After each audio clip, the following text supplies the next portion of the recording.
Alrighty, hey, hello, good afternoon, everybody. Welcome back for yet another lesson in the SwiftUI core data course today.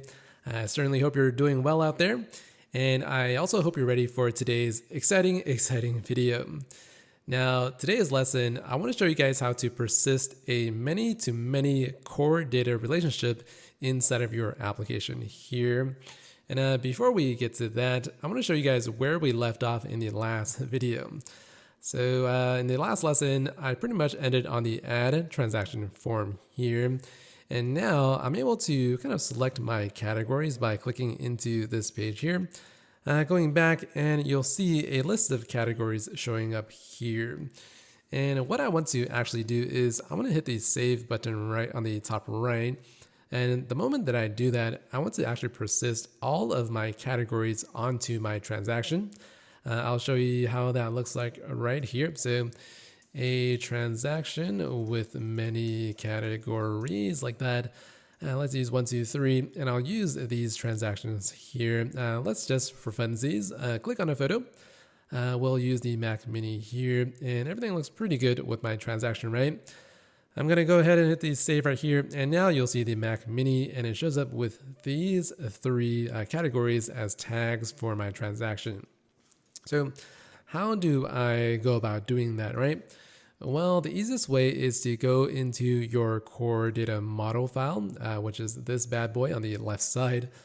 And the next thing I'm going to do is to create a couple of relationships on transaction category, which is this guy right here. So these are my transaction categories.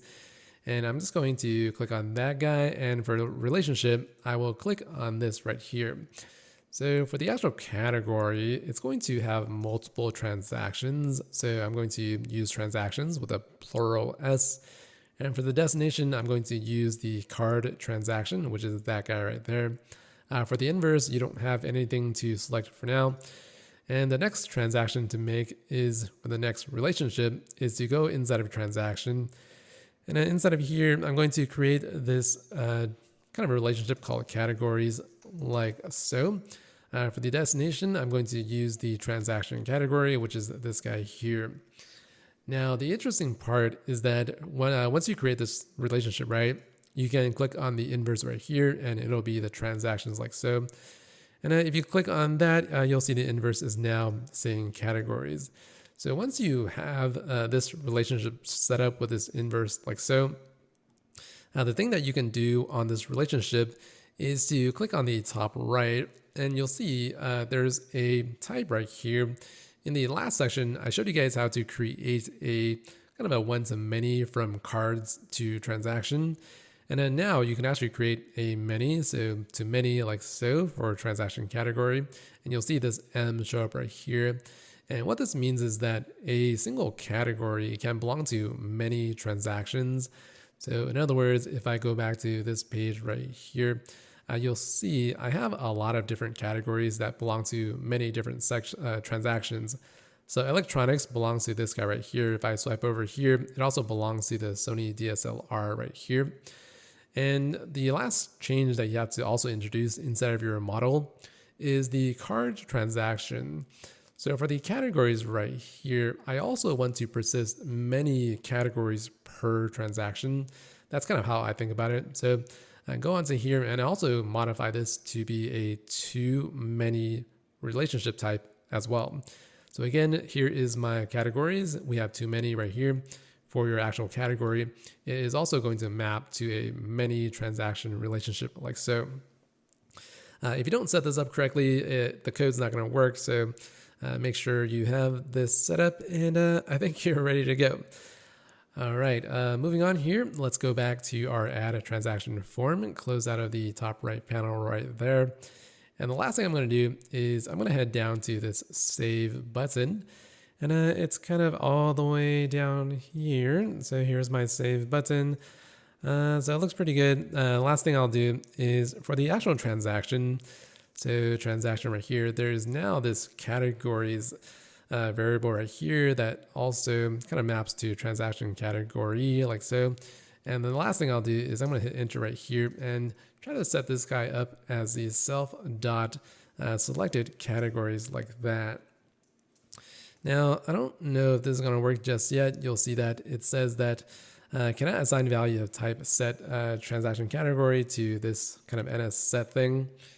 And the reason why you kind of see this is maybe we need to fix it like so. And let's see, this is a set and we need to save an NS object inside of core data. So this is kind of what we need. And once you have that, I believe everything is kind of good to go.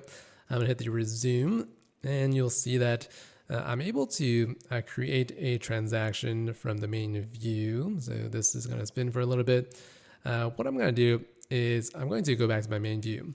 And this will start off with my yellow credit card here. I'm going to click on add transaction. And let's say my roses right here, 24. And let's use a category of, why don't I create another category? Let's say, let's just use green cat right here. So green category, click on the back. You'll see that show up there. And then let's click on the roses photo. Let's make sure it shows up. And then finally, I'm going to save this as my category, right?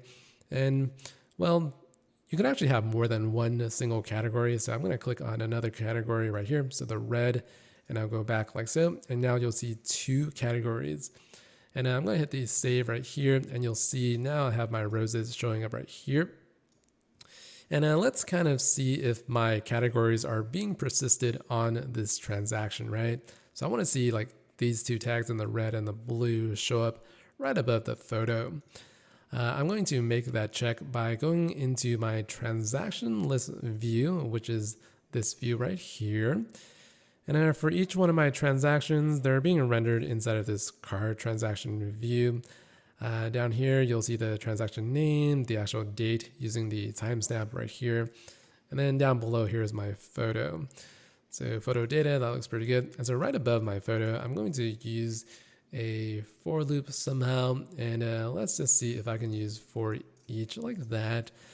And, you can go ahead and say transaction.categories. You'll see that it's an NS set.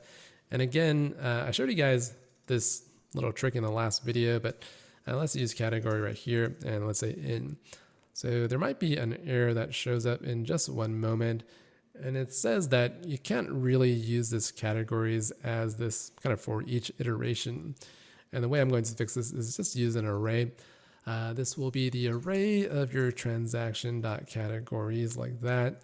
And this is an optional. So I don't really like dealing with optionals. And what I'll do is I'm going to say if let my, let's see, category. So categories equals the transaction.categories. And then finally, I will put this in here. I'm going to use the categories from above instead. And this should be fine. So I don't see any errors, which means that I can take this and put that in here. I'll use my array instead. And once I have that, I think things are going to be a little better. And with the code that we have so far, Xcode is going to flag us with this error right here. It says that the protocol NSSet element of any is not going to conform to this hashable protocol. So you might be a little confused as to why it's telling you this, but basically, whenever you use this type of iteration, you need to make sure that the array right here, the elements inside of this guy conform to a hashable. And the problem right now is the array is just an NS set of element like so. And the way to fix this is to actually use optional, let's see, coalescing, or just use class casting. I'm going to cast it down to the set of transaction categories like that. The reason why I know this works is because when I'm saving the categories using core data, I'm actually saving it as a set of categories. So this should work. If in any case, using as question mark right here, the optional is not going to crash your application. So this is perfectly fine. Last thing I will do, I don't know if you can remove that. I think you can. So I'm just going to remove that. So with this code, I can just say text right here, category.name like so. And we'll just nil coalesce it down. And then once you have your categories rendered out, you'll see them showing up inside of your application in the preview. So green category and string will be gone on create.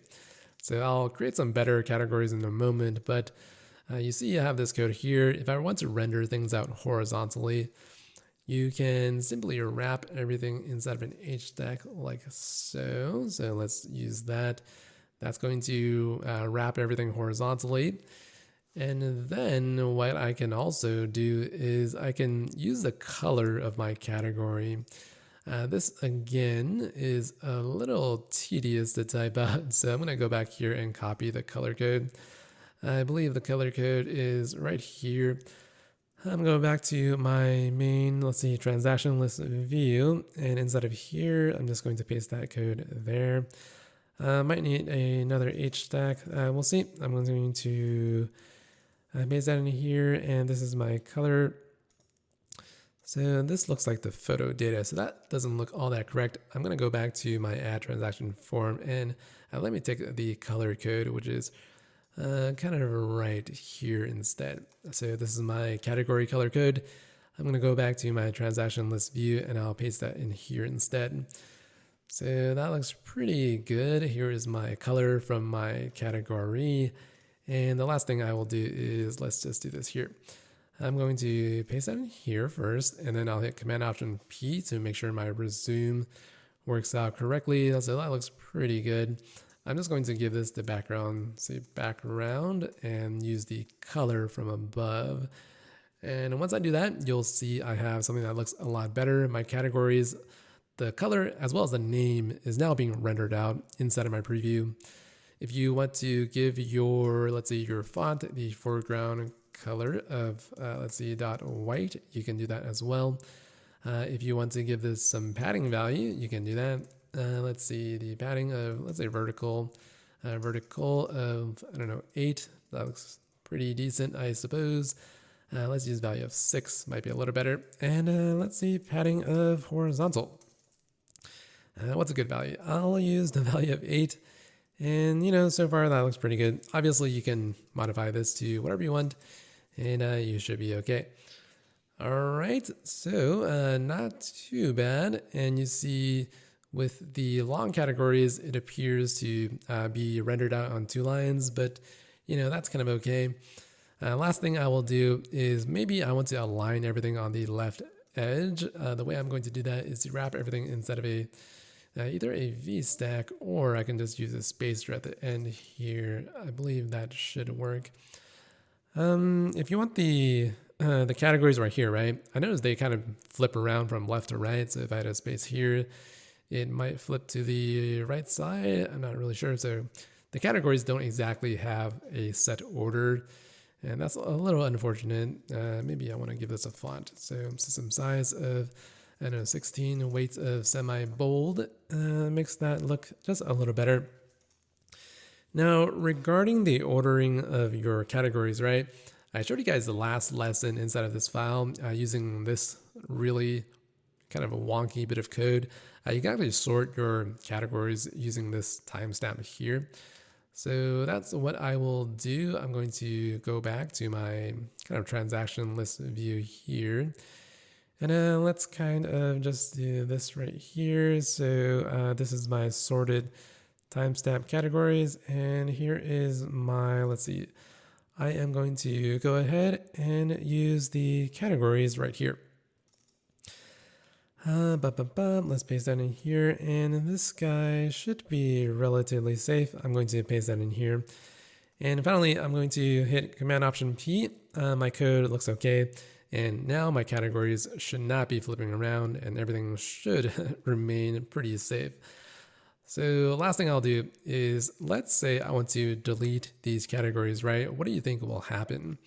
Well, I'm going to go into the transaction here, and let's delete this string will be gone category. I'm going to go here and delete this guy by swiping all the way to the left like so. I'm going to go back and cancel, and you'll see that category is now gone on your transaction here.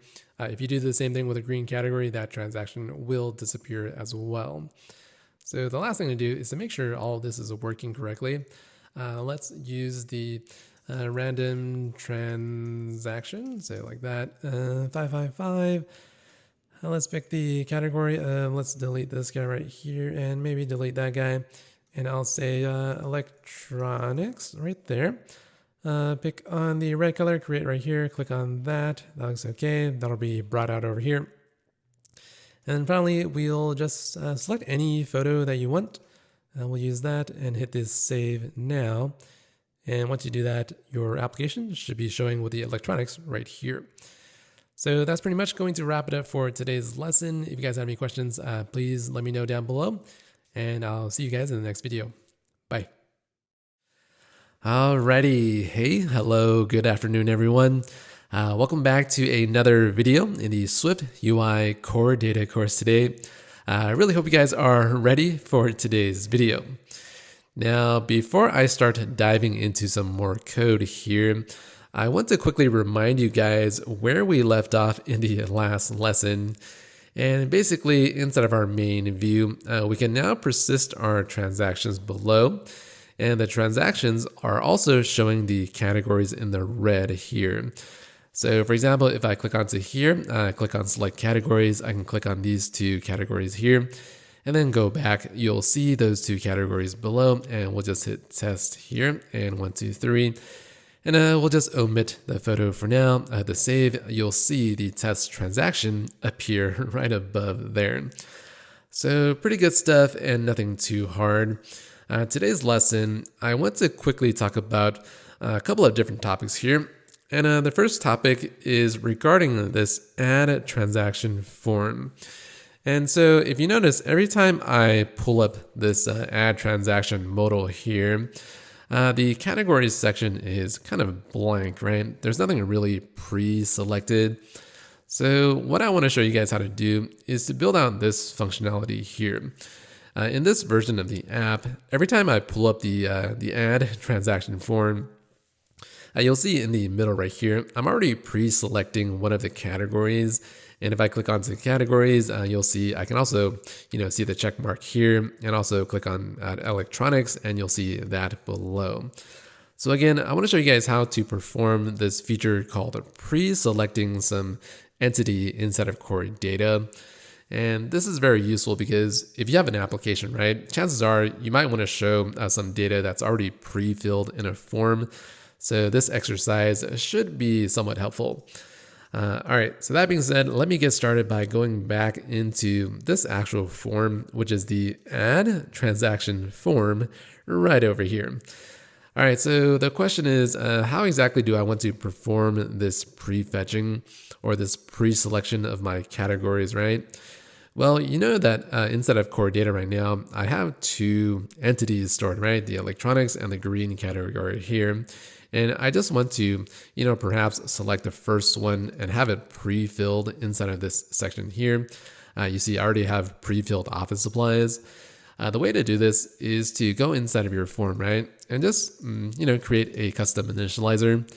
And I'll create it using this card here because I need some kind of card dependency. And that's why I'm using this card here. And I'm just going to set card equal to card, and that being set up, you can now rerun your application. Everything should be fine. I'm going to go ahead and see exactly what this guy is complaining about. It should be fine. My code is able to compile. Now, the next thing I want to do is, you see this categories right here, right? It's actually being populated using this selected categories set below. You'll see categories here using that text. And then right below, we're sorting or we're using a for each iteration on the actual selected categories above here on this sorted array. So what I'll do is in the initializer, right, I'm going to kind of pre-fill this selected categories with something. And that something is going to look like this. I'm going to say, let the context equals the persistent controller. And what is the good old code? Shared container and a view context, like so. Now, the next thing I'm going to do is I'm going to actually get the fetch request using my transaction category. And this is a fetch request like that. And the next thing I'm going to do is sort the requests on something. I'm going to use the .init. And the key, I'm just going to use the transaction category .timestamp. And that should be fine right here. And let's use false for the actual order ascending. And then next, all I have to do is I'm going to use this fetch request, right?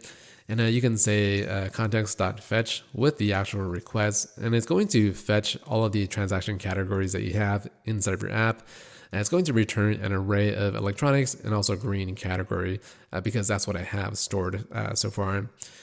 And the next thing I will do is I'm going to say let's say result equals the context fetch.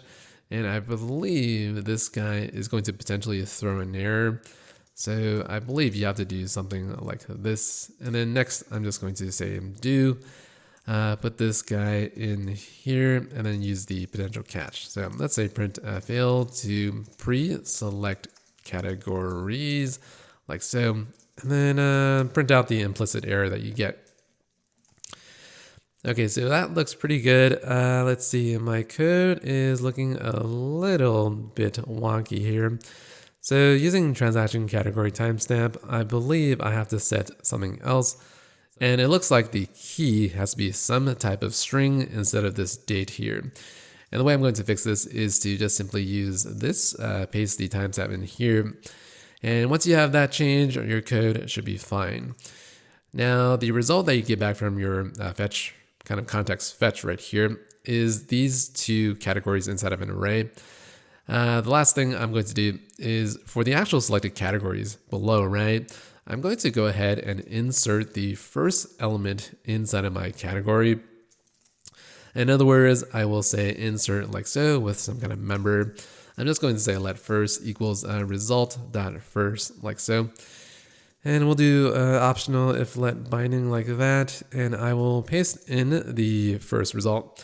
So again, the first result is going to be, whatever is sorted using the timestamp. And you can see below, it says it's a transaction category. So make sure everything is looking a-okay. I'm going to resume. And now that I have my project up and running, everything should be set up correctly. You see down below in this section, right? I would assume that I should have some kind of category kind of pre-filled right here, but this isn't working exactly quite right just yet.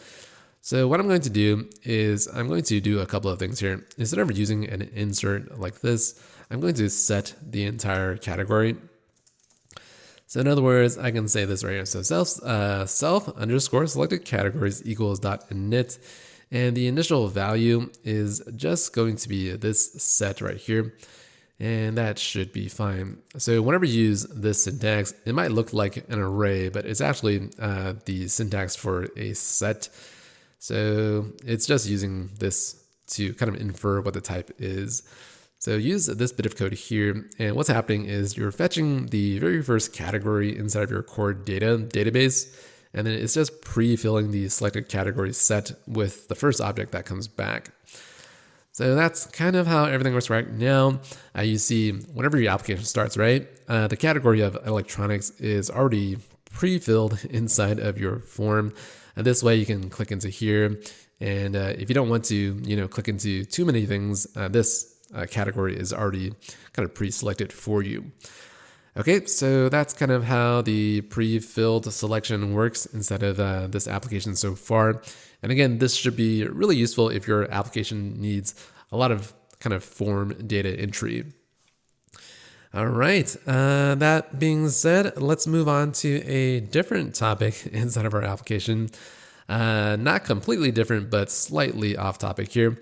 When you go inside of this categories page, right, you see that I already have two categories created. So you can say test right here, create another one. Now think about this form. Whenever you start your application brand new, let's just hit the run right here. I will try to run it inside of the simulator on the bottom right. And you'll see that this form right here, it starts off with nothing because the top section, we don't have any categories. So let's just go inside of here and I'm going to hit select categories. So it's a little awkward for, a form like this to have an empty section like this. And sometimes what you want to do is to actually seed your core data database with some, some temporary data to start with. And I'll show you guys how to do this. Basically, if you guys delete your categories here, right? So I'm just going to delete that right here and delete that as well. If I go back into this categories here, you'll see nothing. There's a slight bug right here where the electronics is still there, which I'll fix in just a bit, but I want to show you guys how to pre-fill this section right here with some seed data. The way to do that is to realize that everything happens inside of your persistence controller, right? There's a shared object, which is some kind of singleton. And then below, during the initialization phase, it's going to load this store from this file right here, which is your core data model file. And then once it's done, you can feel free to pretty much do anything you want. So I'm just going to create a method called seed initial data. This function will be down here as a private function. And the seed initial data, right? So let me bump this font up just a little bit. The thing I want to do is to create some categories using the context. So instead of here, you can just access the container and view context like that. Container is this guy right here. You don't really need the the static singleton accessor. Just use container and you'll be fine. So the last thing I will do is I'm going to create my first category. And this category will be something like transaction category. Use the context above like that.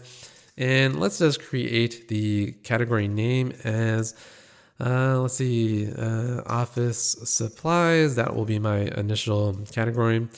Category.color data. I need to use something like the encoded color of whatever color you want. You can use blue, and then you can use encode like so. Now, I believe UI color is not accessible. And so what you need to do is on the top of file, you need to import UI kit. I'll just do that down here so that we can kind of stay here. And I think everything should be okay. So again, it's best to just move this all the way up top. So I guess I'll do that here. So move that up there and remove the line and you should be fine. Let's see, last thing I will do for my category properties is you can also set up a timestamp. I'll just do that. And then finally you can say do, and let's see, try and context.save to save your core data. And let's see, catch the potential error. Print failed to seed initial data, and we'll just print out the error as well. All right, this looks pretty good to me. I'm going to hit just Command S to save. And then now I'm going to go back into my add transaction form to make sure things are going to cooperate inside of my application. So what's going to happen is it's going to start off your kind of preview right here. And you'll notice that the data that's being seeded is showing up already in the blue right here of office supplies. If I click into that, you'll see office supplies appear right here because that's my seed data. And that's pretty good. Everything seems to be working somewhat correctly. If I go ahead and hit a space, so I'm in my add transaction form, right? So I'll hit a space right here to kick off the render one more time. And again, everything looks to be okay, but if I click on select categories, you'll see that the seed data is being initialized twice. And if you go to persistence controller, the reason why that's happening is because the controller right here, the persistence controller, is being initialized every time your application starts. And whenever that happens, you're seeding your data all the time. One way to fix this issue is to go ahead and make a temporary check. So I'm going to go ahead and say user defaults, and I will set a Boolean value like this. The Boolean will be something like true, and the key will be below. So I'm just going to create a static let has seeded data as my key. Okay, that sounds like a much better name. Has seeded data key, and we'll paste that here and also here. If you want to access a static variable, you can use this right here, persistence controller, or you can just use capital self like so. That also works. And the next thing I will do is right when the initial data is saved, right, I'm going to perform a check right here to prevent myself from reseeding the database. And this is pretty simple. You can just simply say user data dot bool for key and say self dot has seeded data. If this is true, I'm just going to return. And once I do that, you can see you can build your project, hit save, and rerun your code. I'm going to go back to add transaction form. And once I do that, you'll see that whenever this starts, right, I have 4 different kind of office supplies here. I'm going to hit spacebar one more time. And hopefully, if I go inside of here, you should only see 4. I'm going to kind of delete this right here, and then delete that as well. I'm going to hit spacebar one more time to re-render, and you'll see that every time I go into my categories, right, I only have 1 single office supply. This really means that we're no longer seeding our database over and over every time our app restarts. So that's pretty much how things are going to work. One last thing that I'm going to do is you notice that I have my office supplies category right here, right? It's already kind of pre-selected. If I add a different category, let's say test right here, and click on that and go back, you'll see tests appear like kind of at the top. Now, the previous bug that you'll see is if I delete this test category, it's still going to appear in the other page. So delete that, it's still there, which is very, very buggy and strange. The way I'm going to fix this issue is I'm going to head back into that actual form of categories list view. And then whenever I am deleting things, right, I'm actually deleting things using this on delete. That allows me to kind of swipe things to the left on this guy. And whenever I do that, I'm just simply going to remove the actual category here from the binding of my select categories. All right, so I will do that and you'll see everything should work out correctly. Right here, I'm just going to default this category as this variable here. And then you can just use category there. Below, you can say select categories and just remove the actual member of your category that you're deleting. In other words, when you swipe, you're going to remove it from this set here. And then finally, I'm going to rerun this application, go back to my add transaction form. And then you'll see office supplies there. We'll say ABC with the red color. Let's say DEF and create. Click on those right there. You'll see both of those categories here. And then now I can delete this guy and delete this guy as well. You'll see those categories are being removed from my set of data. So that's the quick fix that I wanted to show you in today's video. If you guys have any questions about the code that you saw in today's lesson, please make sure to let me know. And I'll see you guys in the next video. Bye-bye. All right. Hey, hello. Good morning, everyone. Welcome back for another exciting video in the SwiftUI Core Data course today. I really hope you guys are having a fantastic morning, and I hope you're ready for today's exciting video. Now, in today's lesson, I want to show you guys how to build out a brand new feature inside of our app here. And what exactly is this feature? Well, let me go to the top right simulator and show you. I'm going to go ahead and click on the filter button on the right side. And well, first, let's kind of look at our transactions below. We see we have Mac Mini, which is part of the electronics there. We have the vacation. And, we have electronics and office supplies for the camera, right? Well, let's say we want to filter these guys using the tags or the categories presented by this sheet here. So let's kind of see how that works. I'm going to click on vacation right here. And now you see all of the transactions below. They've been filtered out, and all you see now is the vacation. You can click on this again. And why don't we choose maybe office supplies here? And we see vacation as well as the office supplies. And then finally, if we maybe remove everything, let's just use electronics here. We see the Mac Mini and we see that as well. If you remove all of the filters like that, you should be able to see everything inside of your list, just like so. Okay, how exactly do we build out this feature? Well, let me try to show you guys this process in this lesson. It's actually not too bad. So first I'll do is I'm going to go back to my transactions list view. So this form or this view right here, it's showing the get started, which is here. And then we have our button here. So this part of the application, it should only show if you do not have any transactions inside of your app. And let me kind of show you guys how to do that. In other words, I want to replace this portion with this portion there. It's actually really easy. You can just say fetch request dot value is empty. So fetch request is actually fetching all of our card transactions.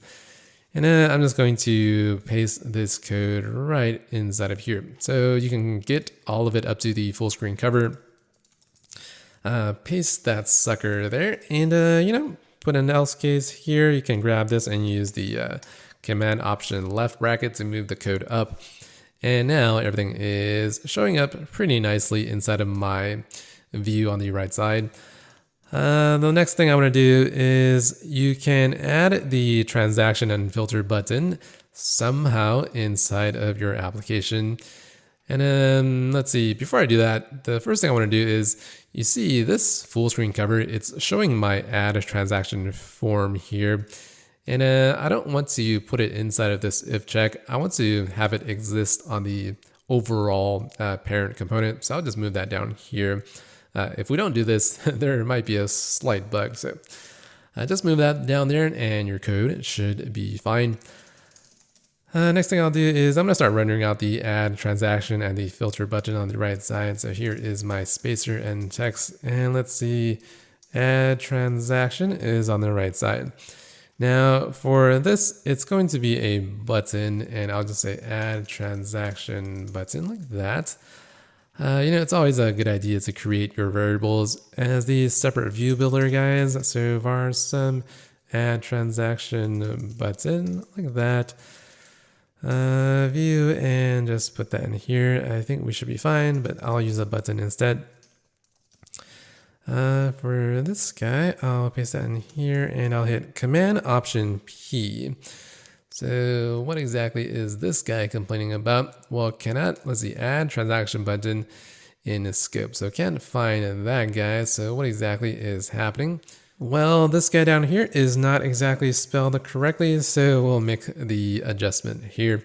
And then finally, we have the correct spelling and our button is should be showing up in blue for the default color. So that's the blue.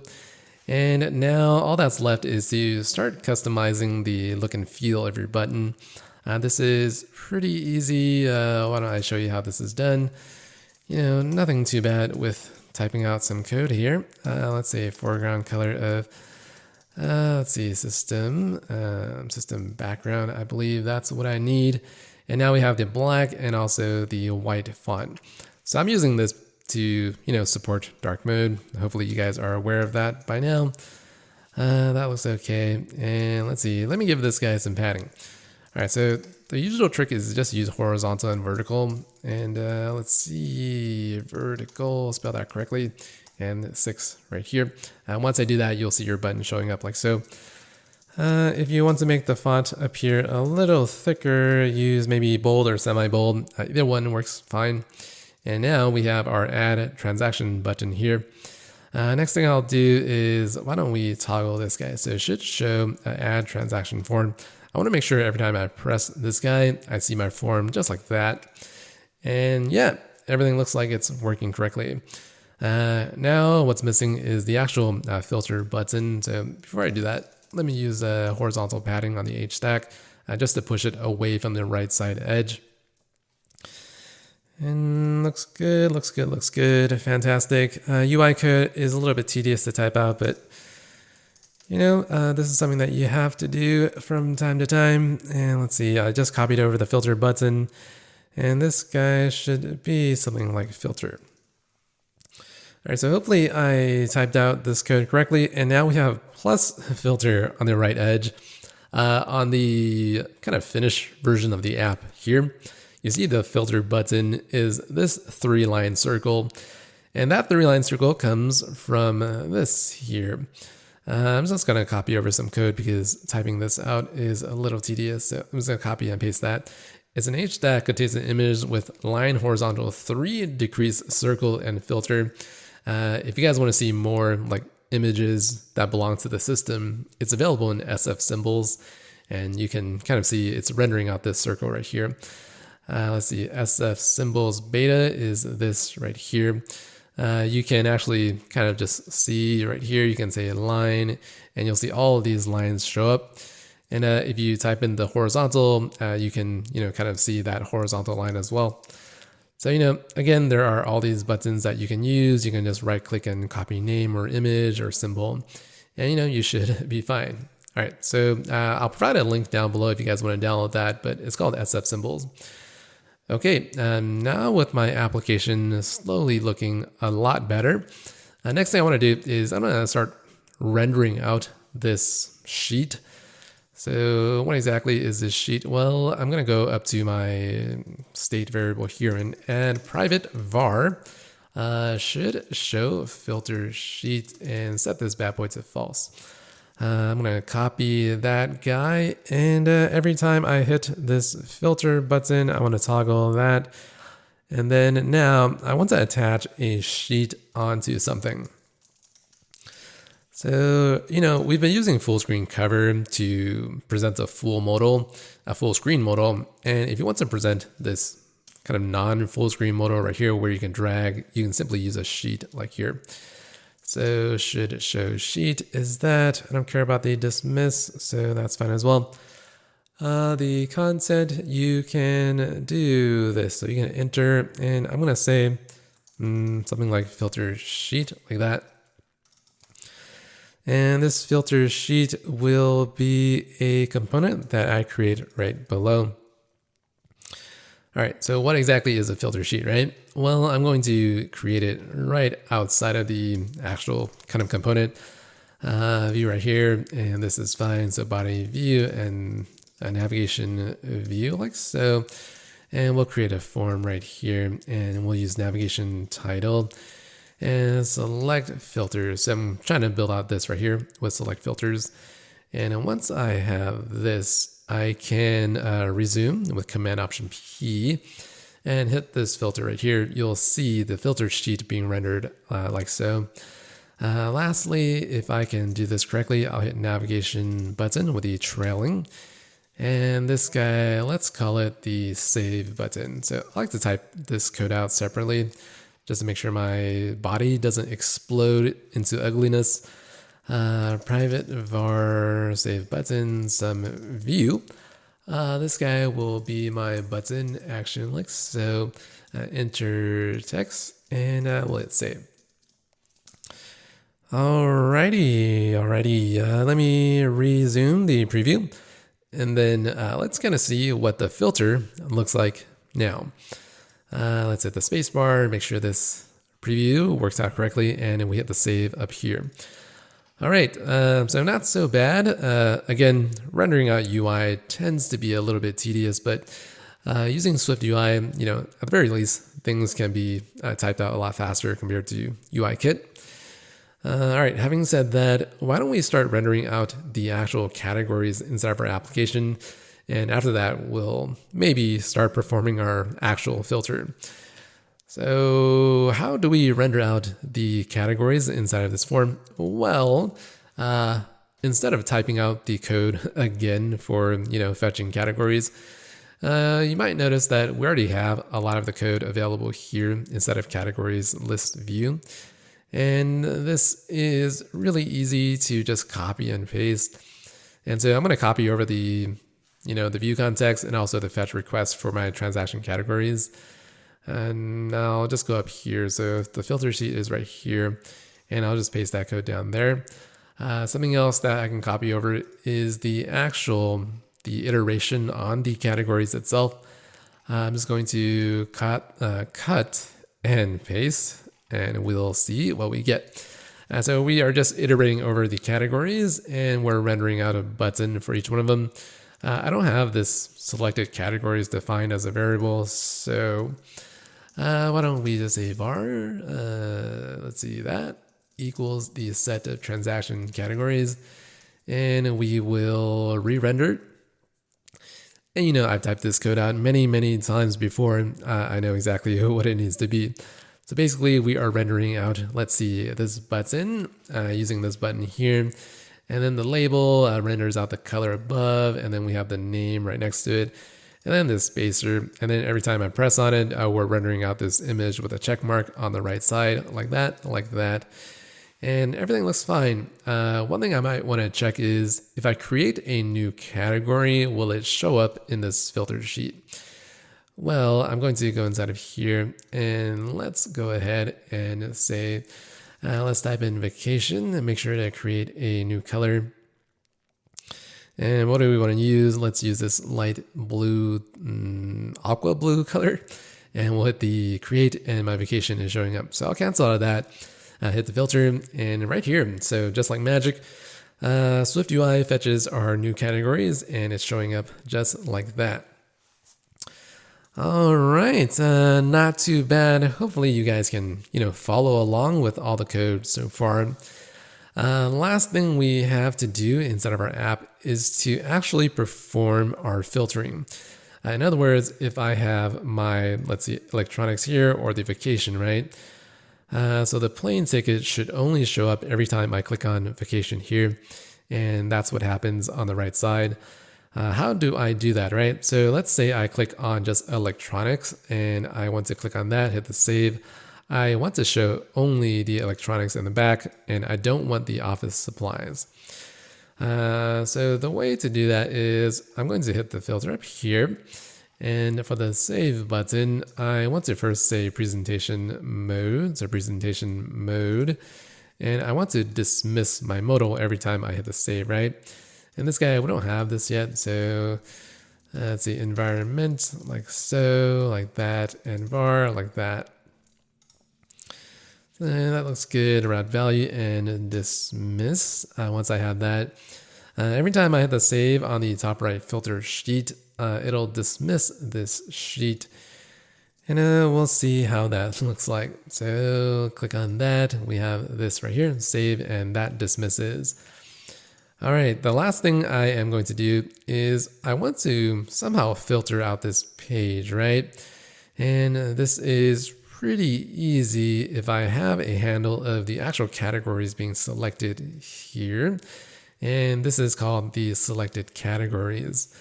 The next thing I will do is every time I hit the save, right, I'm going to invoke this callback. So did save filters, and we will say this right here. I'm going to use a callback that allows me to pass in the actual categories. And this looks pretty good to me. This right here is going to be a callback that returns nothing. And this guy looks fine. Once I have this kind of callback, I want to invoke it every time I hit the save button, and we will call it with the selected categories that we've picked inside of this form there. Once I have that, you'll see filter sheet now requires me to initialize it with the did save filters callback. There's an error up here, which I'll scroll to, and filter sheet, click on that. You'll have the actual callback, and you can hit the, let's see, enter key here. And I noticed that SwiftUI doesn't always autofill correctly, and you can actually do this. So you can cancel out of that and retype this guy out, filter sheet, hit the open like that, enter, and everything should look a lot better. So here's your categories right there, and hit the backspace. Once you re-render your preview, all of your code is working correctly again. All right, so everything with my UI is looking pretty good. I also have a handle on all of these selected categories inside of my filter sheet here. And the handle is actually this categories variable. And I'm pretty much going to wrap up the lesson here and ask you guys, how exactly do you perform the filtering, right? This is not extremely complicated, but it's going to require a couple of different filtering tricks on your actual fetch request here. So give this exercise a try, and I'll show you guys how to do this in the next lesson. All right, see you guys next video. Bye-bye. Alrighty, everyone. We are back with yet another video in the SwiftUI core data course today. I hope you guys are having a fantastic morning, and I hope you're ready for today's exciting lesson. Now, in the very last video, I showed you guys how to create this filter sheet here. Let me show you what that looks like inside of our UI. I'll click on the top right, and you see I can click on the categories inside of my form here. And then once I hit the save button on the top right, we dismiss that entire filter sheet. Now, last lesson, I pretty much left it up to you guys to perform the actual filtering for this form here. And basically, I want to be able to click on the electronics right here, hit the save, and inside of this view, I only want to see the electronics transactions in the red. So how exactly do I do that? Well, let me write out a filter function really quickly below somewhere right here. And let's see, what exactly is my filter function going to be?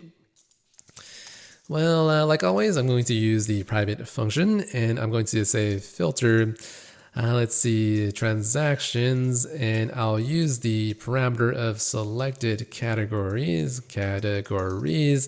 and this guy, why don't I close that to the left side? Don't really need that. I'm going to use the set of transaction categories, category, like that.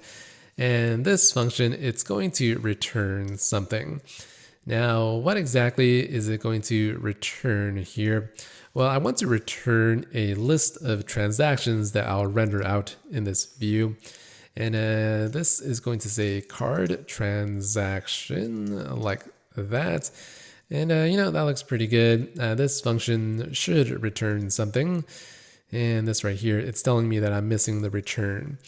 Now, for the simple case of this selected categories, let's say we're just empty, right? Let's say we're empty right here. We should pretty much return all of our transactions. I'll do that simple check right here. Selected categories dot is empty. If that is the case, then I'll just return something. What is this something going to be? Well, it's going to be the fetch request wrapped value. Let me type that out one time below. Wrapped value, you see it's returning, let's see, the fetch result transaction right here. There should be a type mismatch because this type doesn't match whatever this is saying here. The way I'm going to do that is I'm going to simply wrap this inside of an array. I believe this should work. All right, this error should go away. And now it's telling me that if the selected categories, if it's not empty, right, I should return something else. Well, there's something else. It's going to be this filter down here. I'm going to say return, and I'm going to return the fetch request here and the wrap value. I'm going to perform this filter, hit enter, enter, and here is my transaction. And you can simply just return your transaction if that's what you want to do, right? And let's see, this guy right here, can I convert the value of this guy to some kind of closure? And so you can't exactly return the transaction, but the filter function requires you to return some kind of Boolean value. And once you do that, your code should operate correctly yet again.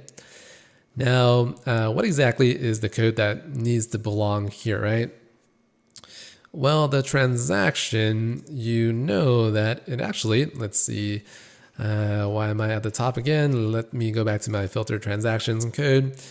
For the actual fetch request wrapped value filter here, I actually want to simply say transaction, and this guy has this thing called the categories set. Again, this guy contains all your transaction categories on your transaction. For example, for the iPad, we have electronics. For the desk, we have office supplies.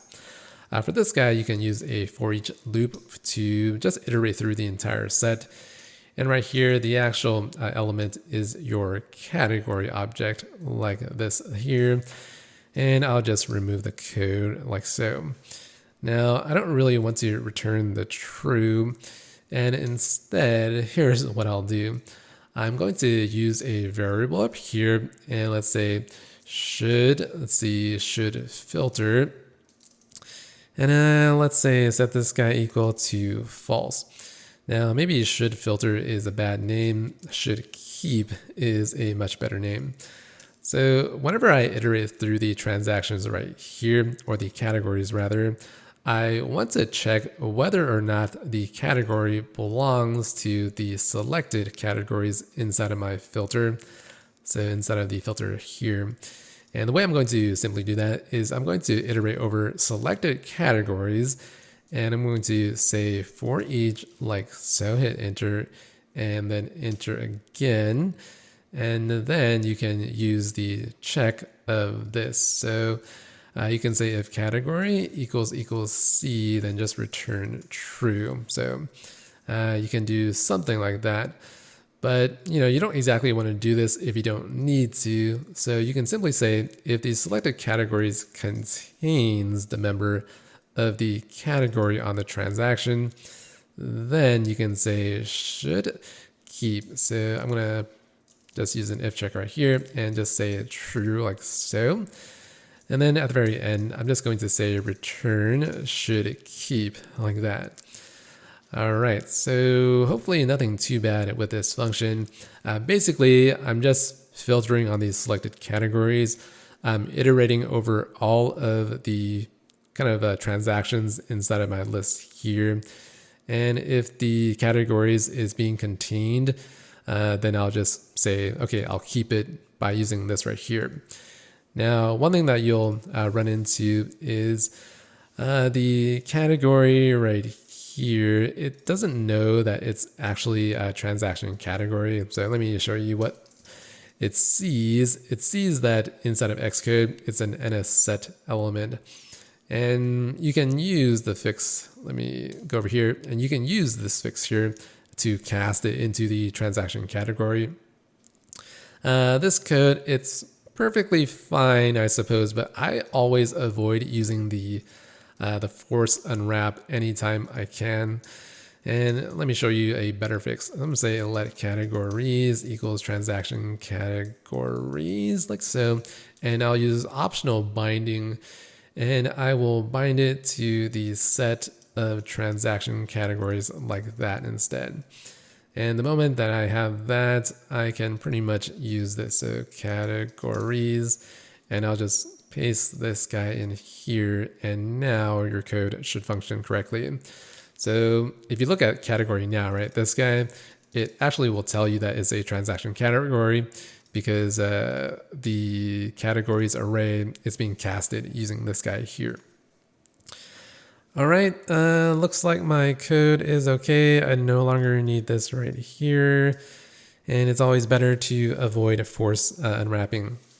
So next thing I'm gonna do is for this filter transaction function, right? I actually wanna perform it after I get my callback from my filtered sheet. So remember, every time I select some things, I hit the save button. I'm actually inside of this bit of code here. The last thing I'm going to do is I'm going to just simply set up a state variable on the transaction list view as well. And this guy is also going to be called selected categories, and let it be of set. So let's equal a brand new set of transaction categories like so. All right, might be a little bit confusing as to why I'm doing this, but I'll show you what's happening just right here. So during the callback, whenever I get my save button, right, I actually get all of my categories that I'm selecting. So for example, categories right here is going to contain electronics. I'm going to say self.selected categories equals the categories above there. Finally, I'm going to now, let's see, I'm going to hit save right here, right? I actually want to perform the filtering using this bit of code. And so what I'm going to do is I'm going to say filter transactions based on the self.selected categories right here. And this right here should be fine. So filter transactions, and I will just paste that in here. So you see this for each loop, right? It's rendering out all of my transactions here, the red and the blue. I'm going to use this code instead. And now I'll hit the resume. Everything should be working correctly if I've typed it out safely. And now is the moment of truth. I'm going to finally hit the filter here. I'm going to use electronics, hit the save. And you'll see I have electronics showing up because of the filter here. And if I use the office supplies, you see I can save and office supplies is showing up there. If I just select absolutely nothing, you'll see everything shows up like that. All right, so that's pretty much how my code is going to work for now. You'll see there is somewhat of a improvement that you can introduce. Whenever you click on filter, you would expect that if you have three things selected there, if you hit the save, and if you go back to the filter, you would expect your selection to be maintained. And it's currently not doing that, right? Everything is just unchecked. I would expect it to show up like this every time I pull it back up. And the way to introduce this very quick fix is to go back down to, let's go back down to our filter sheet, and I'll pass in my categories somehow. Let's see, I'm going to give this guy a, let's see, the variable of this guy down here. I'm just going to give this the state right here and var of that. And instead of setting it equal to a brand new set, I'm going to require this guy to be passed in a set of transaction categories. I'm going to remove this bit of code here. Everything should still work for the code below. Last thing I need to modify is filter sheet now requires us to pass in selected categories, which means that I have an error right here. Filter sheet, just click on this guy. It'll pop in the selected categories here, and I'll just pass in this guy. And you don't really need to pass in the binding. So I'm just going to use the self.selected categories. And then I will finally rerun my preview. Once this is up, I'm going to filter using electronics like so. So save, you see the only transaction here. Hit filter again, you'll see your electronics is selected already. Clicking on the office supplies, here is what you have. Clicking on that and save, you'll see all your transactions yet again. If you try to just filter down on the vacation, you'll see your transaction list is completely empty. Whenever this happens, you can, maybe present a message here to show your user that your filter is bad. So I'll hit the save one more time, and here is all your code that you get for filtering. If you guys have any questions about how the actual filtering works, please let me know below.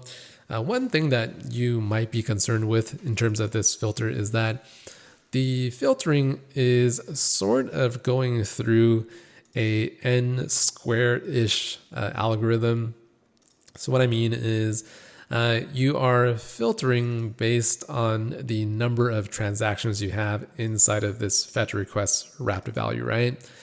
And let's just type this out explicitly. So fetch request dot wrapped value. There, let's see, it might be n transactions, and that should hopefully make sense. And then the selected categories right here, and how many categories do we have inside of our application, right? Let's say m categories. And if you think about how this algorithm is performing, it's actually n by m. It's not exactly n squared. And this is fine. So fine if your n and m values are small. And so n by m, that's pretty much okay. At the very most, our filters in the application here, it's not going to grow to 100 or 1,000. So m is relatively small. The number of transactions, however, might be large. But if you're within the range of, I don't know, a couple of hundred or even a couple of thousand, the filtering should be really fast still, because our electronics, our iPads, our iPhones, our MacBooks are super fast in the year of 2021 and 2022. All right, so hopefully you guys enjoyed today's lesson, and I'll see you guys in the next video. Bye-bye. Hey, hello, what's up everyone? Welcome back for another lesson in the SwiftUI Core Data course today. Hope all is well, and I hope you're ready for today's lesson. Now, today's video, I wanted to go over a couple of tips and tricks regarding dark mode support for our SwiftUI application right over here. And before I dive into too much code, I want to kind of show you guys a bug with our current code so far. I'm going to run this guy in the iPhone 12 Pro Max simulator, which is this bottom right guy here.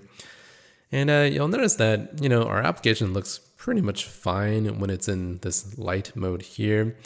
But there's a bug. If I hit Command, Shift, and A, that toggles the simulator into dark mode like so. If that doesn't work for you guys, you can always go to the setting here.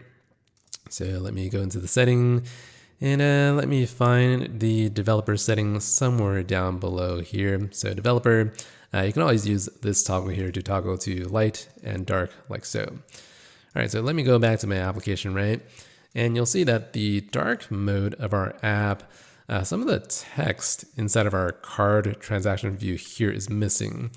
For example, we should see the roses, the date here, the amount, and also the ellipses there. Now it's somewhere over here and you just can't see it. If I hit Command Shift A and toggle it back to light mode, you can pretty much see everything is not being obscured. So how exactly do I want to support this dark mode, right? Well, if I go to this version of the application, you'll see that for the card transaction view, this box right here, it's actually rendering out this gray color for the background. And that's kind of what I want to have inside of my app. And I'll show you how to do that inside of our current code base right over here. First file that I will go into is my transaction list view. And inside of here, we have this thing called a card transaction view. So it's somewhere over here. And we have our card transaction view. If I hit the resume, you should be able to see a list of transactions, hopefully. And here we go. One thing that you can do for your preview is you can actually turn it into dark mode using this color scheme modifier. I'm going to show you guys how that works by going down to our preview here, right? And, we're just rendering a scroll view of transactions instead of our preview. Nothing too fancy here. Next thing I am going to do is I'm going to give it a color scheme of something like .dark here. Once you do that, you'll notice that all of your text sort of disappears, right? Very similar to what's happening here. So Command Shift A, the text pretty much disappears. So what I'll do now is I'm going to actually kind of fix this dark mode on the right side. It's kind of broken. Whenever you turn the actual view to dark, the background here should be dark as well. And I guess for a scroll view, the default background color is kind of white. That's kind of the problem. So instead of, instead of using the scroll view as our parent component, I will put it inside of a navigation view. The moment that you do that, the dark mode is now working correctly. You get a dark background and everything is kind of, hidden inside of the text here. If you change the color scheme to light, everything is going to appear just like it did before. All right, so I will now go back to dark mode and I'll show you guys how to implement this dark color here. If I hit Command Shift A, it'll bring it to light mode and dark mode like that. So here's my, right here is the card transaction view component that I'm rendering. And, it's somewhere up here. So card transaction view is this guy here. If I go down to the actual bottom, I'm actually setting this static hard-coded white background color, right? And I don't really want to do that. So how do I support dark mode inside of my application? Well, there's a couple of different ways of doing it, and I'll show you the first way, which I like, but not everyone likes this method.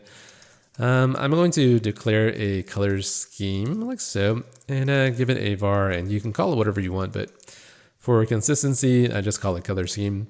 And for the background color here, you can check the color scheme. If it's dark, then give it a color like .red, and otherwise give it, something like .blue, I suppose. Once you do this right, you'll see that the preview is currently using the dark mode scheme. So this dark is actually, or color scheme is actually equal to the dark. Using the ternary operator, we get this red color for the background. And if I modify the actual color scheme to be light, you'll probably guess what can happen. It's going to change the actual background to the blue there. Okay, so let me undo that and bring it back to the dark mode. And this is, a pretty good way to support dark mode. If you want to maybe change this to, the actual colors that you want, maybe something like gray, and then for the actual color here, maybe something like white. Once you do that, you can, toggle this back to light mode. You'll see everything is going to look pretty much perfect. And this, like I said before, not a lot of people will prefer this because they think that typing out too much code is a bad thing, but I actually like this method. The other method that other people will use is to use a color set in their asset to define a kind of a color for dark mode and light mode. And I'll show you how to do that right now. Just go inside of your assets here, right?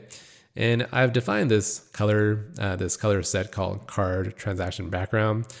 Let me just kind of remove it and I will show you how this is done. Right click and click on color set here. And this guy, I just call it, card transaction background, I suppose is a good name. And then for the kind of light mode, which is the left here saying any appearance, this is just for anything. And you just simply want to click on the dark mode here, make sure it's highlighted, go to the color panel, bottom right, click on this guy and just define any color that you want.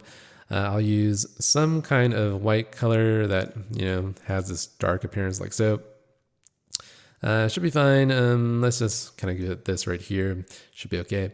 I'm going to close out of that. And now you'll have your two colors set up. The way to actually use this background color is to copy the name right here, card transaction background. Go back to the actual area in which you want to use this kind of color set, right? And instead of using this background check here, you can simply just say background and use the color and open it up with the quotes. And that's pretty much all you need. You'll see that the color that you picked for the dark mode is going to appear right here. So this grayish color is the dark mode color. If you change your color scheme to the light mode like that, you'll see it will pretty much do what you expect. It's going to use the light color that you specified in your color set. And it should be okay. Let me hit a spacebar to re-render this guy. And yeah, now everything is working pretty much perfectly inside of your code here. Again, the reason why people don't like using this color scheme check is because you might not always want to, perform this check on your colors. It's sometimes better to just declare all your colors inside of your assets. This way, it's much easier to just check what your colors are. For example, you can create a new folder here, right? And say colors, and let me type that out correctly. Xcode is a little buggy, so type in colors, drag that in here. And these are going to be all your colors for, your application. All right, so that's pretty much how it works. If you want to clean up your code even further, for example, if you don't want to type out these strings everywhere inside of your code, right? You probably just want to create an extension on color here. Let me show you how that's done. Color and just use static let like so. And let's call this the card transaction background. I'll just straight up copy that and we'll say color and open it up like so and paste that in here. And once you have this guy, you can use the color and use the dot notation. So just say color like that and use card transaction background. And anywhere else that you want to use the same color set, you can just use it like this. Whenever you use strings instead of your code, it's very dangerous and it's very error prone, and it can lead to a lot of bugs if you mistype the string or someone decides to give the string a different name later on. It's going to cause a lot of problems. So this is one way to mitigate that issue. If you want to move this to a utilities file, you can do that as well. For example, inside of maybe main right here, create a new group called utils. You see this often in a lot of projects, and create a new file here. For the new file, you probably just want to use a Swift file because you don't need the SwiftUI preview, but I like to just give this something like color. And this looks okay. Let me go ahead and import SwiftUI so that I can access color. And once I have that, I can go back to my extension inside of this file and then put that inside of this code right here. I'll build my project And just to make sure that things are actually working correctly, I will run this in one of the simulators on the bottom right. This shouldn't be too bad. I'll run everything. This is exactly what it looks like. You'll see the color is a lot lighter than I want it to be. So it's okay. Let me go ahead and go back to the color set and go into the colors here. Now I can just manage this guy by using this right here. You can click on that guy, click on the show color panel, and maybe I want something a little darker, maybe something like this here. So I'll try to run this again, and hopefully the color is more suitable to what I need. And that looks okay. So that's pretty much everything I wanted to show you guys in today's lesson. If you guys have any questions about anything so far inside of this course, please make sure to let me know. I'll see you guys in the next video, maybe. Bye. Hey, hello, good morning, everyone. Welcome back to another lesson in the SwiftUI Core Data course today. I hope you guys are having a fabulous morning, and I hope you're ready for today's video. Now, today's lesson, what exactly are we going to learn here, right?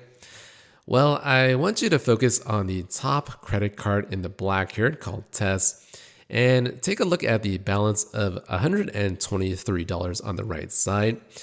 And well, the question is, where exactly is this balance coming from, right?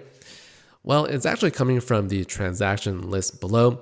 If you take a look at the Mac Mini purchase right here, it's actually $123, right?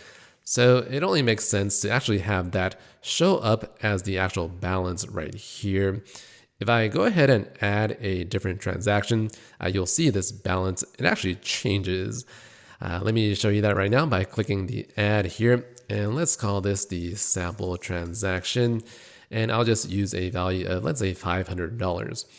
I'm going to go ahead and hit the save button right here, and you'll see the balance automatically adds the 500 here, totaling to $623. So the math looks like it's correct.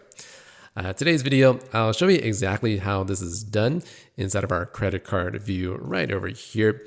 If you guys are somewhere inside of your file explorer, like let's say you're in content view, you can actually navigate to your credit card by hitting the command Shift and O, and just type in the credit card view right there, hit the enter. It'll bring you to the actual location of this particular struct. So hopefully that's helpful. I'll close out of that for some extra space. Now for the actual credit card right here, the balance is currently hard-coded at $5,000. If you scroll down to this section on line 140, it says a balance of 5,000. So I would like to kind of change this so that it reflects the balance of all of the transactions that I have below. Let's say I add a random transaction of $100 right here. Hit the save. I would assume the balance should be $100 there instead of 5,000. So question is, how exactly do we do this, right? Well, inside of SwiftUI and using core data, this value of 100 or 623, it's actually really easy to retrieve. And the way to do this is to actually take a look at all of your transactions based on your credit card here, and then do a reduce or some kind of summation calculation. And I'll show you guys exactly how to do that right now. For the actual credit card right here, I'm going to go ahead and say init, and I want to create a custom initializer. This guy, I'll say self.card equals card. If I don't actually type this line of code, this card right here doesn't get initialized, and the compiler will actually complain. So make sure to have self.card equals card. And the next thing I want to do is to, let's kind of look at all the transactions for our card, which is this sample credit card right here. And all the transactions are actually going to come from core data itself. I'll show you guys how to actually fetch your transactions. This is pretty easy if you kind of remember what we did for this transactions list view.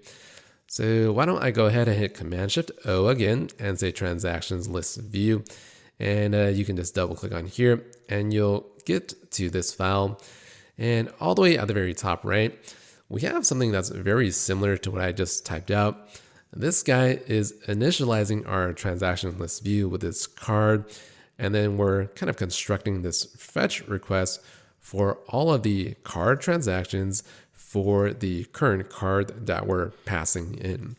So this is actually a very useful bit of code. I am going to copy this code right here.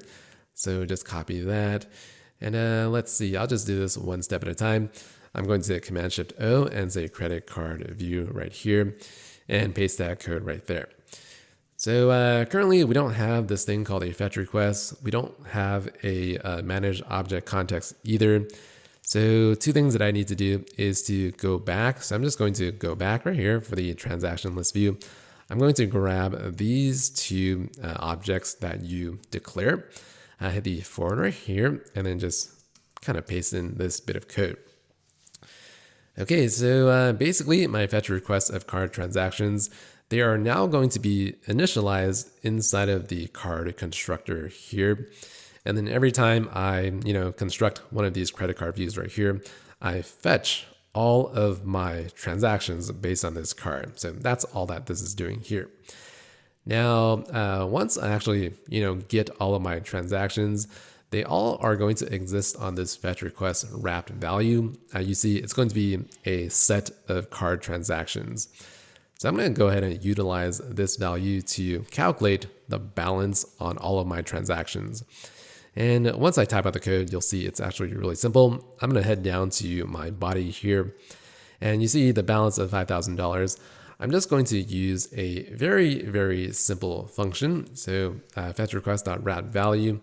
And you can use a reduce call on all of your transactions. So reduce is almost always going to be used to kind of perform a summation of an array of objects.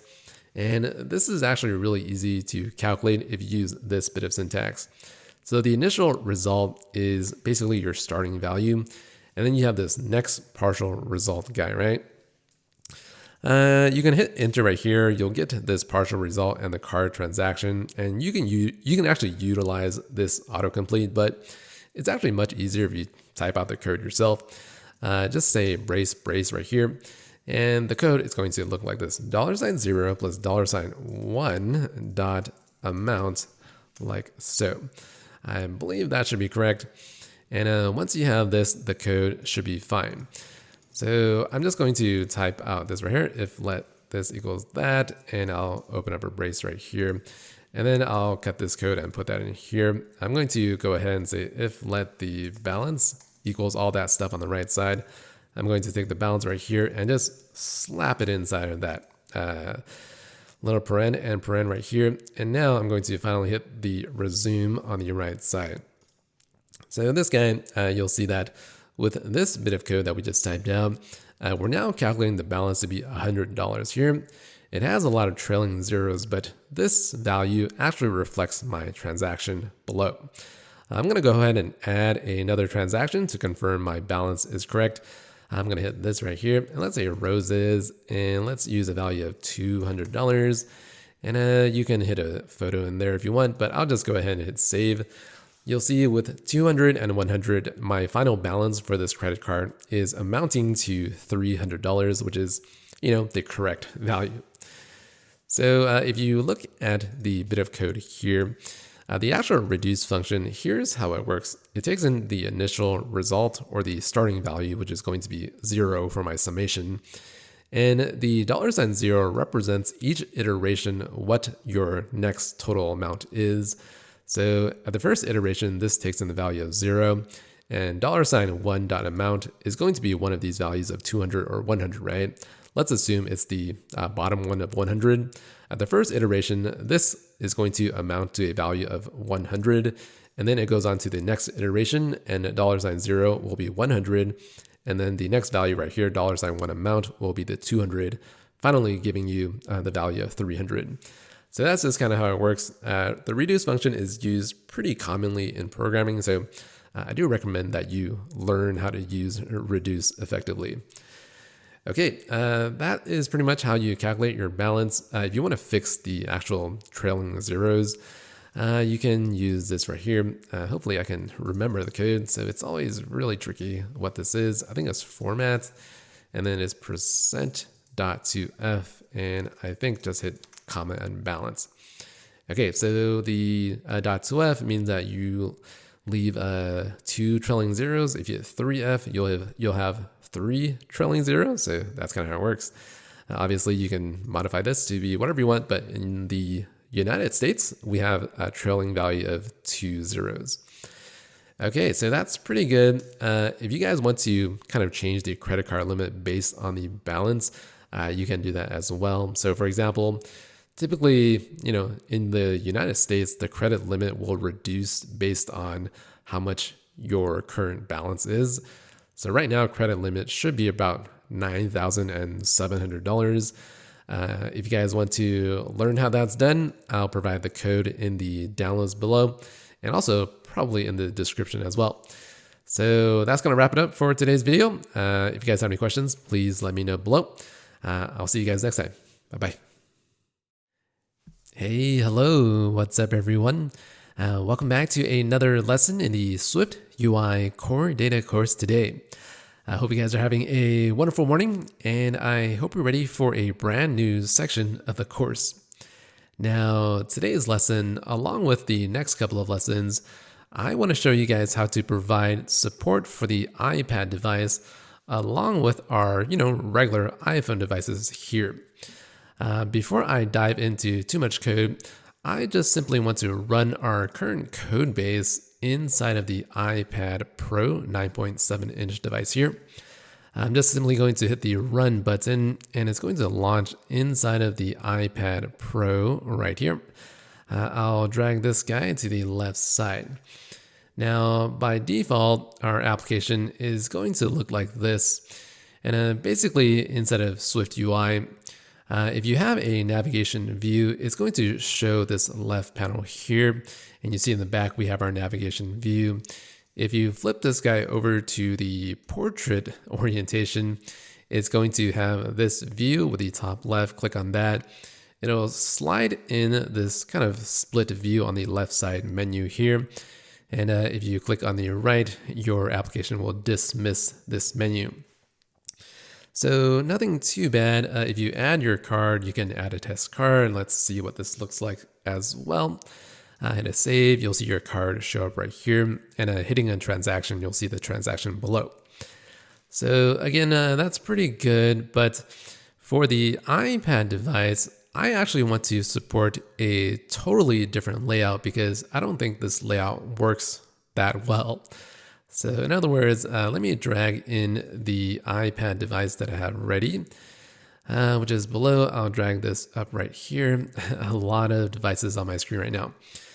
So the iPad Pro right here, you see the layout looks like this.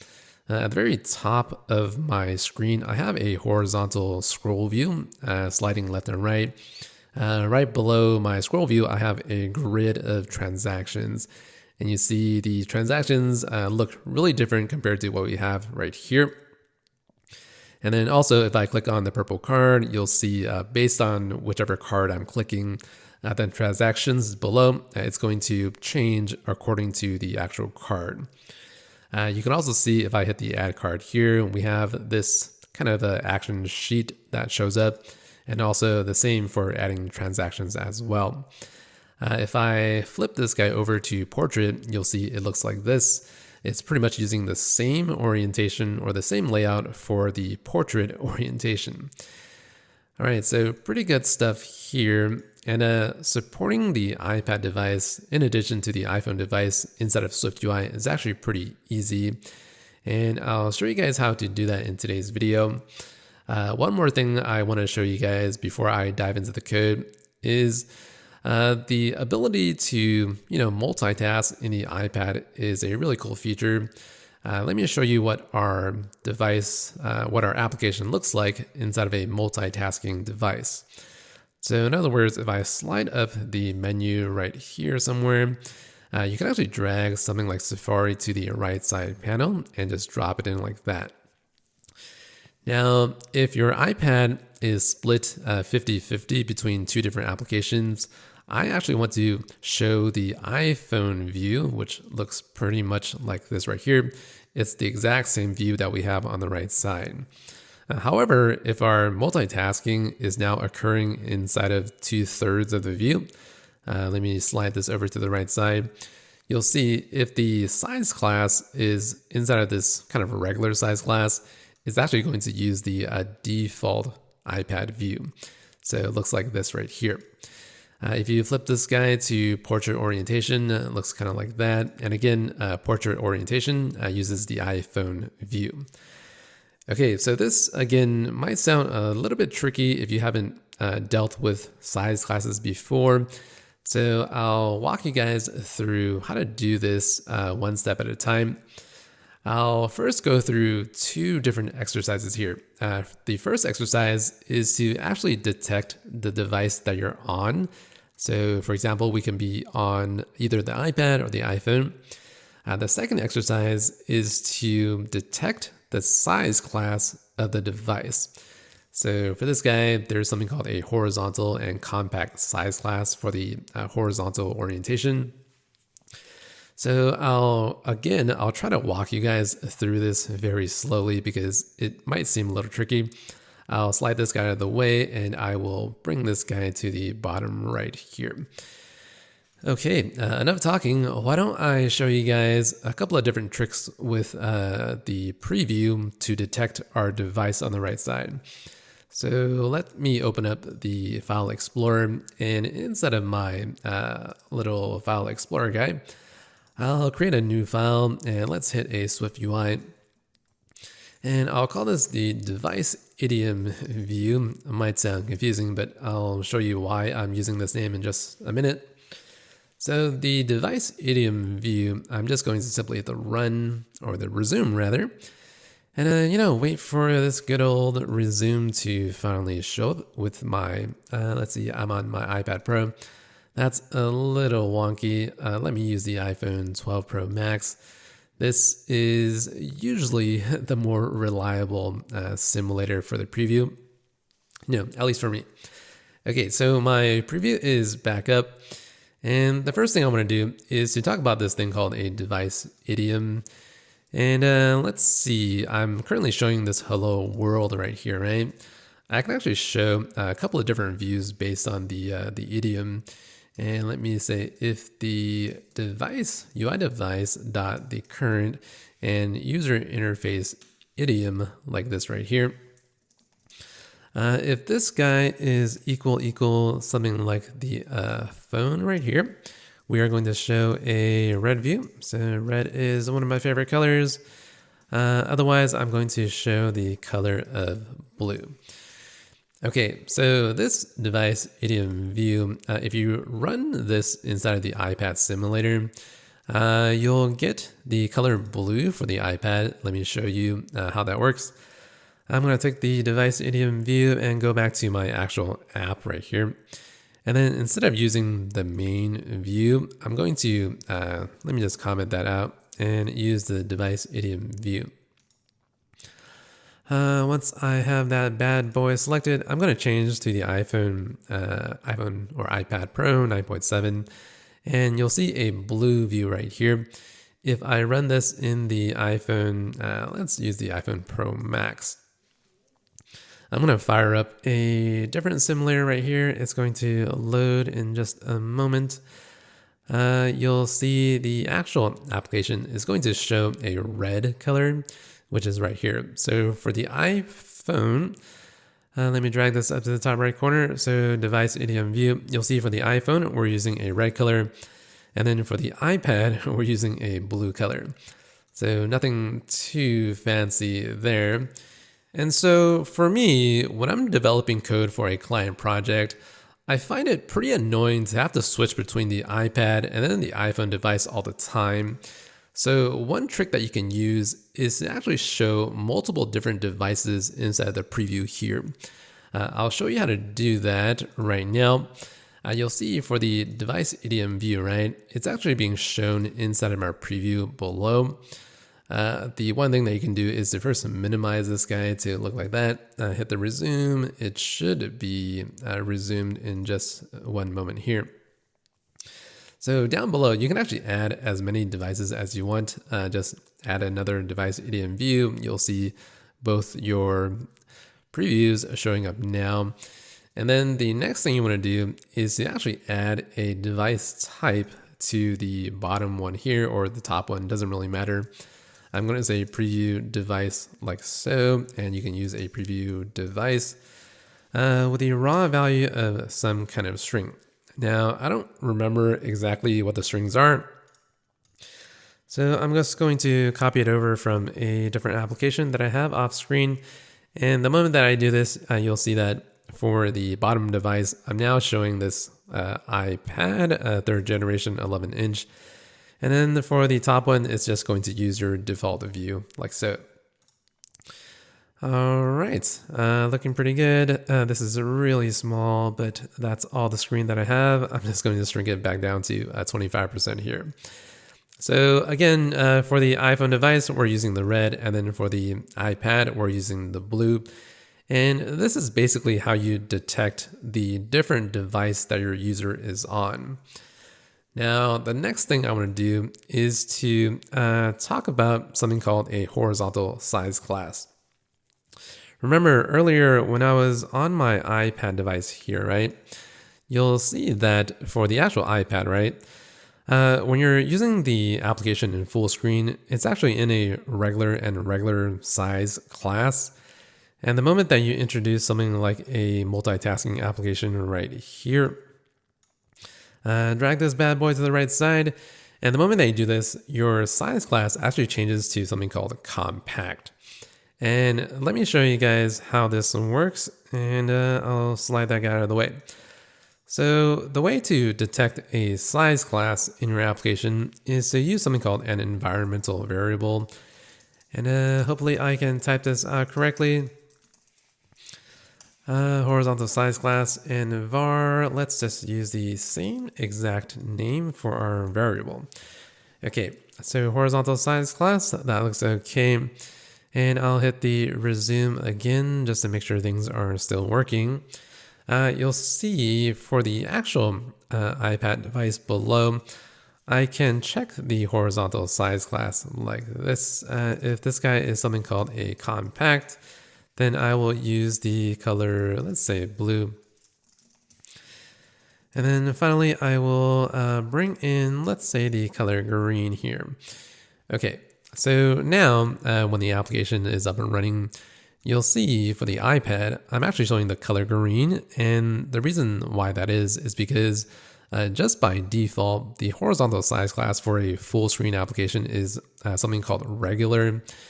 And in order to show a compact size inside of the simulator, all you have to do is to provide the actual environment variable. So this is somewhat easy if you've done this before. I'm basically going to use the compact size like so. And the moment that I do that, right, you'll see that for the compact size, we're showing the blue. And if I bring this guy into the top one right here, and let's just remove the top one, I will use the compact size of a regular like so. And now you'll see green and also blue. One other trick that you can use for the preview is to actually modify the orientation. And the way this is going to work is, well, this is kind of tricky. I'm just going to go ahead and use the top one. I'm going to flip this guy over, and you'll see with Xcode, what is it, Xcode 13, you can actually use this flipping thing right here. And because I'm targeting iOS 14, it's going to warn me with this if check here. And you'll see if you have available iOS 15, then you can actually use this preview interface orientation. If you're still on iOS 14, you're not going to be able to see this inside of Xcode. So, make sure you're either on Xcode 13 or Xcode 13 beta, then this should work fine.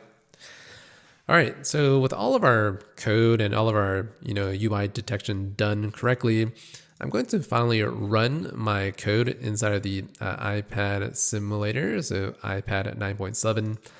I'm going to run this right over here. And let's see what kind of happens. So again, for the green version of our application is in the regular size orientation. If I flip this guy over, you'll still see the green color. Now, I believe I can swipe up here and I can drag this guy over to the right side for the split screen. And once I'm inside of this split screen, right, my application horizontal size class is now in the compact mode, hence the reason why I'm showing the blue color. If I take this over to the right side for 2/3, you'll see the horizontal size class is back to regular. Okay, that's pretty much all you have to do to detect the device along with the size class of your application. If you guys are a little bit confused as to how all of this stuff works, I do suggest checking out this documentation from Apple at this URL here. I'll provide the URL down below. And basically, there's this thing called auto layout, adaptivity, and layout. And what you can see if you drag down below is that there's something called a size class. And for all of your iPads, right, whenever it's full screen, it has a regular width and a regular height. And you can see what it does for the iPhone as well. If you scroll down to the bottom right here, this is where the more interesting aspects of the iPad show up. Whenever you're multitasking, right, these size classes are going to change based on if you're 2/3 split view, 1/2, or 1/3 split view, like so. And it'll give you all of the actual, the orientations or the actual size classes rather. And if you're landscape, portrait, the size class actually changes by quite a lot.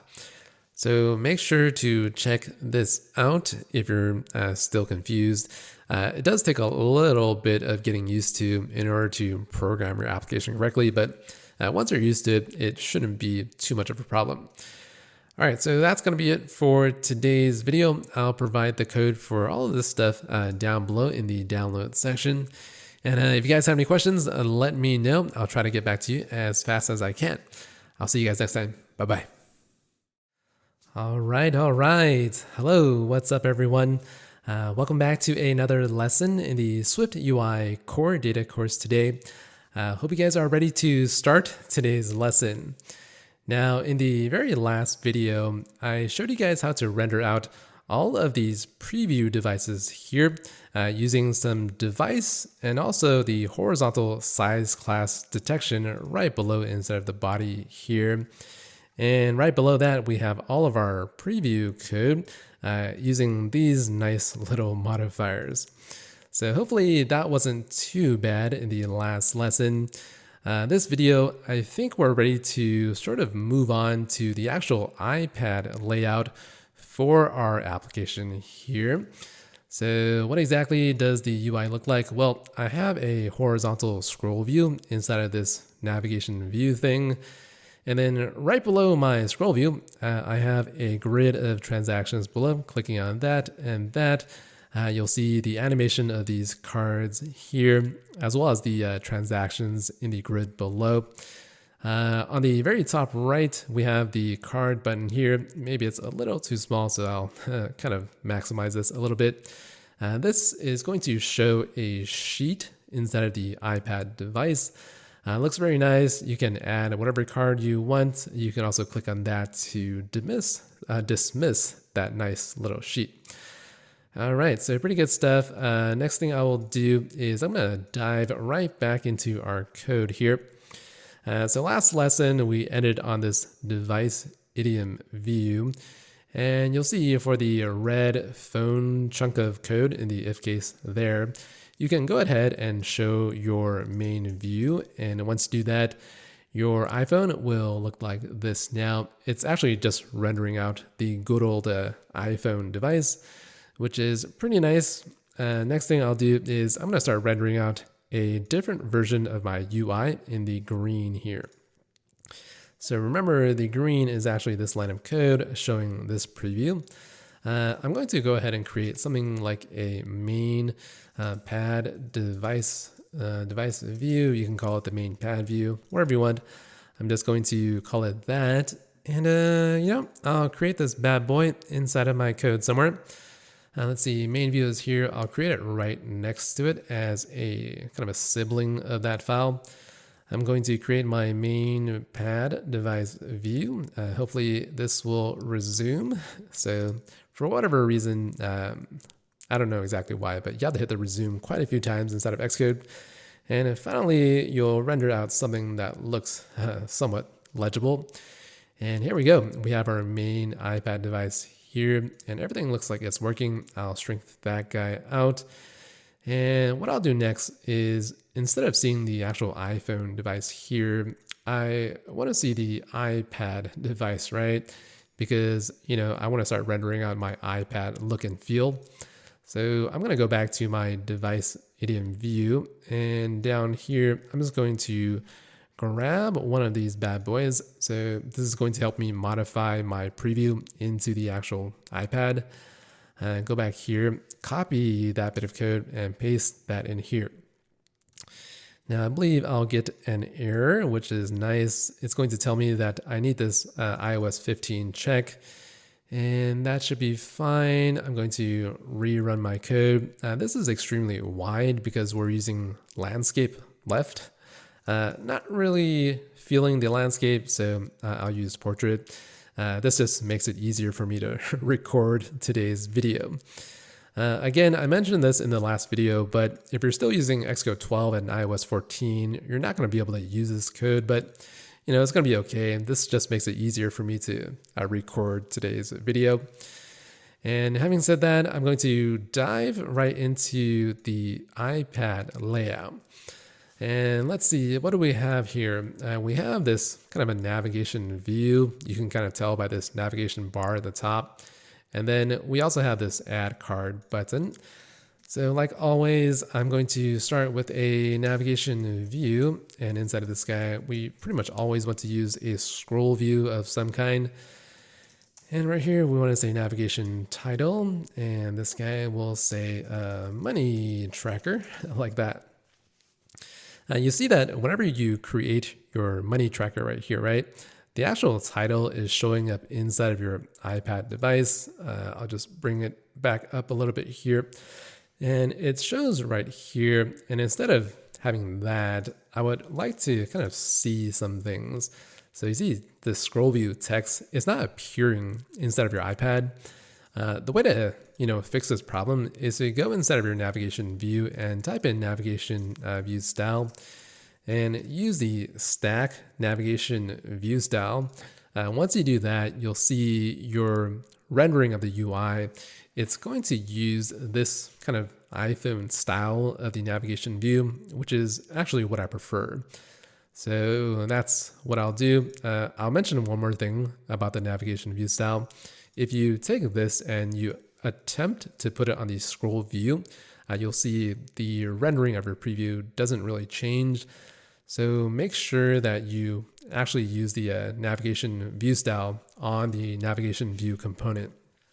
Okay, so moving on here, I think I'll start rendering out the add card button on the top right corner. This is pretty easy. I will simply go to the scroll view, add the navigation trailing, so that's what I like to type out, and just hit enter here for the view. Let's say add card button. I'm pretty used to kind of creating these separate variables for these buttons. It makes the code a lot cleaner. So just use some view, create a button. Hopefully this stuff is quite familiar for you guys now. We'll just use some text component here. Add a card, and I'll hit Command-Shift-P, and hopefully you guys can still see the preview here. So it's spinning, spinning, spinning. Not really sure why, but again, the preview takes quite a while to just render out what it needs to. Once you have your preview, you can see your add card button showing up there. And the next thing I'll do is whenever I, attempt to add a card, right? I'll show a form of some kind. So var should show add card form equals to false. And then somewhere down below, right, in one of these components here, you just want to attach a sheet. So just use a sheet like so. And I believe I'll use this one right here. And let's use the binding of the should show add card form. Maybe I'll shrink this down just a little bit here. And then maybe I'll shrink this guy down. Hopefully you guys get the idea. You don't really need to see what's going on. Just know that there's a button at the top right. And then I don't really care about this dismiss guy, so I'll get rid of that. And the view is the important chunk of code. So code here. All right, so with the sheet now added to the preview, once you hit the play, you can start playing around with the actual bit of code. At the add card button, it should show this sheet, but we are missing the actual toggle here. And adding the toggle, we can now hit the add card button. Okay, so now that we have our preview green dot, we can hit the add card button on the top right. But I noticed this doesn't really have a down state. So I think what I'll attempt to do here is to hit the stop and play. And now you can hit the add card button again. And here is the code that we see right below inside of our sheet. So the last thing to do is to simply use the add card form there. And this guy, I believe you can provide it with the, let's see, the optional card and also the did add a card there. You can use this and just use nil here and also nil to get things going.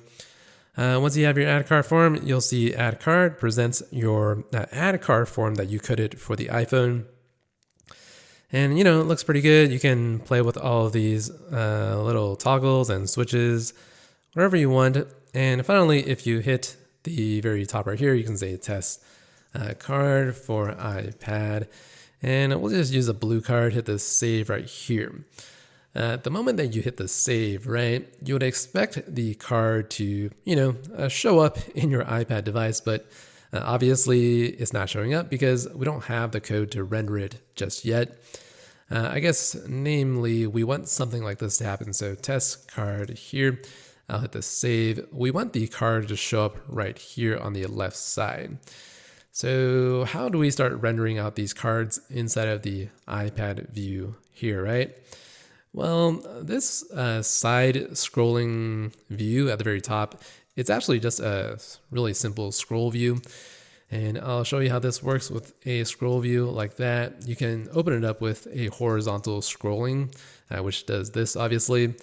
And then inside of here, you can say test right here of text.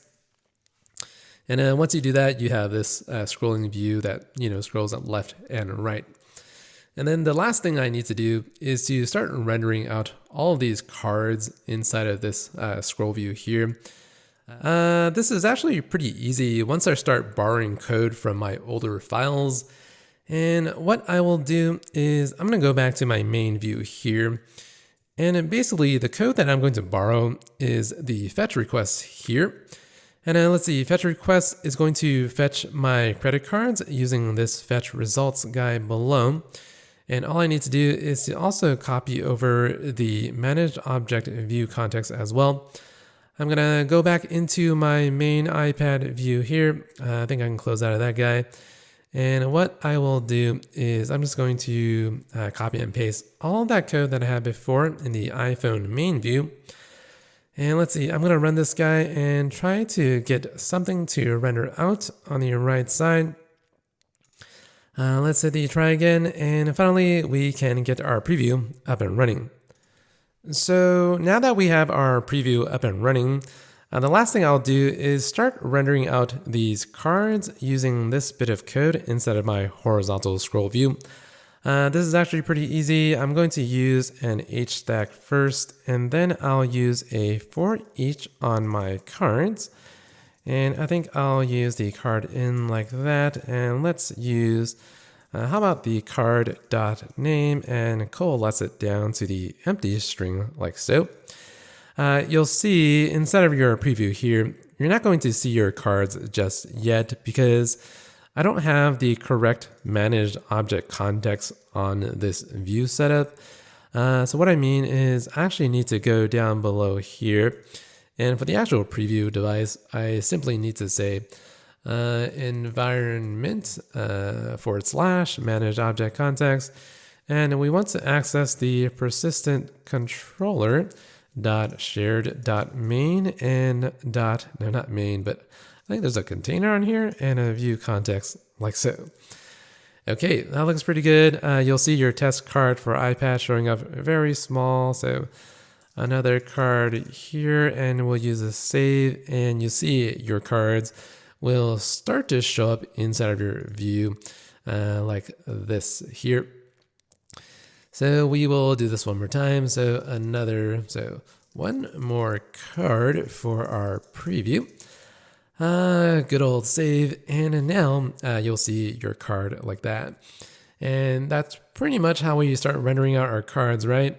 The last thing I need to do is to actually use the credit card view guy. Like that. This has I believe the card initializer, which should be this right here. And once I do that, I can exit out of that, hit the try again, and I think this should be okay. So let me minimize that guy and see what our error is. So credit card view is not in the scope. And the reason why I can't access credit card view is because inside of our main view, this is actually where the credit card lives. You can go inside of here. You'll see the struct credit card view is this guy there. What you can do is you can simply cut this code, and we'll use this right here. We'll simply cut all of this code, which is all the way down here. And I will take this right here, and I'll simply paste it outside of the main view, making it accessible throughout my entire code base. So that's pretty good. I'll hit the save and go back to my iPad view. And once I do that, it makes our credit card view accessible. And that's going to allow me to show my credit cards inside of my actual preview. Let's hit the play one more time. And now what you get is the actual credit cards showing up inside of your iPad. One thing that's a little bit weird about this is that the frame is a little messed up. So I'll give it a hard-coded value of, I think I'm using the 300. You can use whatever you want. Maybe 350 is a little better. And that looks pretty good. You can give your credit cards a width as well, or a height as well if you wanted to. I believe this guy right here is a little bit tall. That's why the credit cards are appearing like that. But yeah, everything with our code is so far so good. And you'll see that everything inside of our main device view, all of this code, there's nothing too hard or complicated about how to render out our credit cards. Everything that we use to fetch our entities, it's exactly the same that we had in the iPhone device. So this stuff is just reused code. If you go back to the actual device idiom view now, you can see inside of your preview panel, this credit card or the actual money tracker for the iPad device in the middle here, you'll see your view appears exactly like how you rendered it. And it looks kind of like this here. You can hit the play there and you can start adding your cards. So hopefully I can see this now. So card, hit the save here. You'll see some of your cards showing up here, but again, you don't have your managed objects set up correctly. If you want to fix the code, you can use this right here. And persistent controller.shared.container.view context like that. So once you have your view context, your credit cards are now showing up correctly. All right, if you guys have any questions or comments about today's lesson, please make sure to let me know. In the next video, we're going to start rendering out the grid of transactions below, which will eventually look like this right here. And I'll see you guys in the next video. Bye-bye. Hey, hello. What's up, boys and girls? Welcome back for another lesson in the SwiftUI core data course today. Hope you guys are having a wonderful morning, and I hope you're ready to begin today's video. Now, in the very last lesson, I showed you guys how to render out this horizontal list of credit cards here. And I can swipe left and swipe right. Hopefully that lesson wasn't too hard. We pretty much finished with all of this code here inside of main pad device view. So having done all of that, I think we're ready to move on to the actual transactions grid below. Why don't I expand this a little bit and talk to you about the actual grid itself. At the very top left, we have the transactions header in the black there. Top right, we have a black transaction add button. And then right below, we have the grid itself. At the very top, we have a header of date, photo receipt, the name, and on the right, we have the amount. Right below that, we have the actual information for each of our transactions that we add through this guy here. And nothing too bad. Drawing out a grid in SwiftUI is surprisingly easy, and that's because there's an actual native grid component. So I'll show you guys how to render out this right now. Hopefully you guys can see. I'm going to shrink this down to the very top right corner, and let's put it right there. I'm going to start by going back into our project here. And the grid, it's going to be rendered out inside of this test area here. And what I'll do is I'm going to go to the text of test and I'll replace this with my actual grid. So transactions, grid, so grid view or just grid, it doesn't really matter. I'm just going to call it the transactions grid. All right, so where exactly do I want to add this grid here? Well, I want to create this grid somewhere. I'll just put it right below the actual main pad view. And let's just use this as a, let's see, a view. You can always type body and view like that. Get the autocomplete, and let's just use this right here. So transactions, and that looks pretty good. So once I have the transactions grid, I can hit resume. Hopefully my view will actually render out correctly. So again, if this preview spins for a little bit, you can always just hit the space to make it re-render. And now the actual text of transactions is appearing right there. I know things are appearing really, really small. So what I'll do is I'm going to wrap this entire guy in a VStack. And then for the actual VStack, I'm going to use a font of headline or maybe a large title. That's a little better. And hopefully the font is appearing more legible now. Okay, next thing I'll do is I'm just going to use an H stack to place the transactions on button on the same row. We'll do that, hit a spacer here and button right here and action label. And we'll use this guy here. This will be text. Now let's see, add transaction, that bad boy. It looks like this on the right side. So I'm not going to style these buttons at all. I'm just going to leave it like so. So add transaction. One thing that you can do is to maybe give your entire VStack a padding of horizontal, or maybe just giving it a padding in general is a good idea. So we have transactions here and the add transaction button. Okay, so a pretty good start for today's video. And now we are going to move on to the actual grid itself. First thing I'll do is I'm going to render out the header of date, photo receipt, the name, and also the amount. Again, this is pretty easy once you see the code.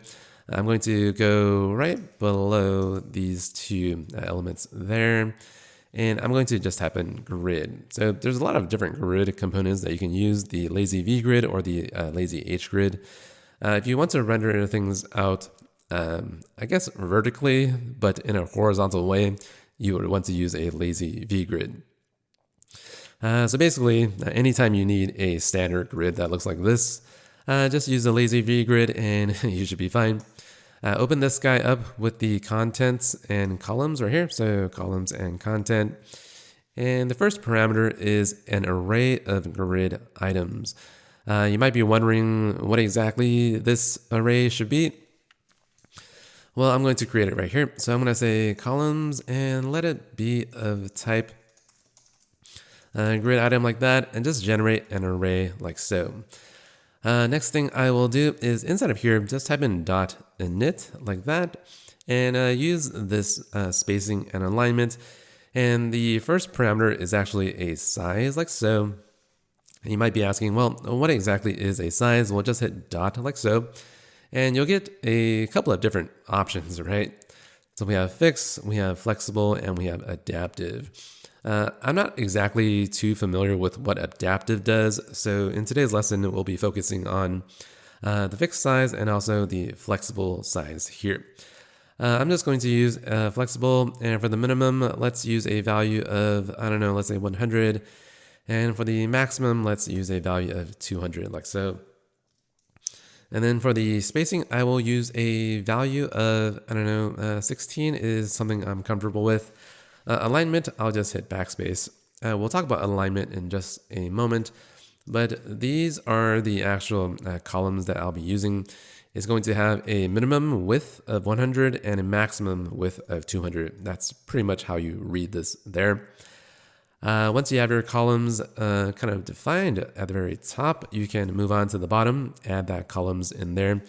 And for the content, just hit enter right there, and you'll get this bit of code. I'll say text right here of 1. So once you have 1 right here, you'll see your 1 showing up there. I'll do this one step at a time. I'll add another 1, or maybe use a 2 there, and use a 3 here. Okay, so as you can see, with my 3 columns defined like so, we have 3 equally sized width columns for my actual elements of 1, 2, and 3. Take a guess as to what happens when I add a 4th text right here of number 4. You'll see the SwiftUI framework will automatically wrap the next row onto the next kind of row right here, so number 4. And if you want to add more columns, this is very easy. Just go right here.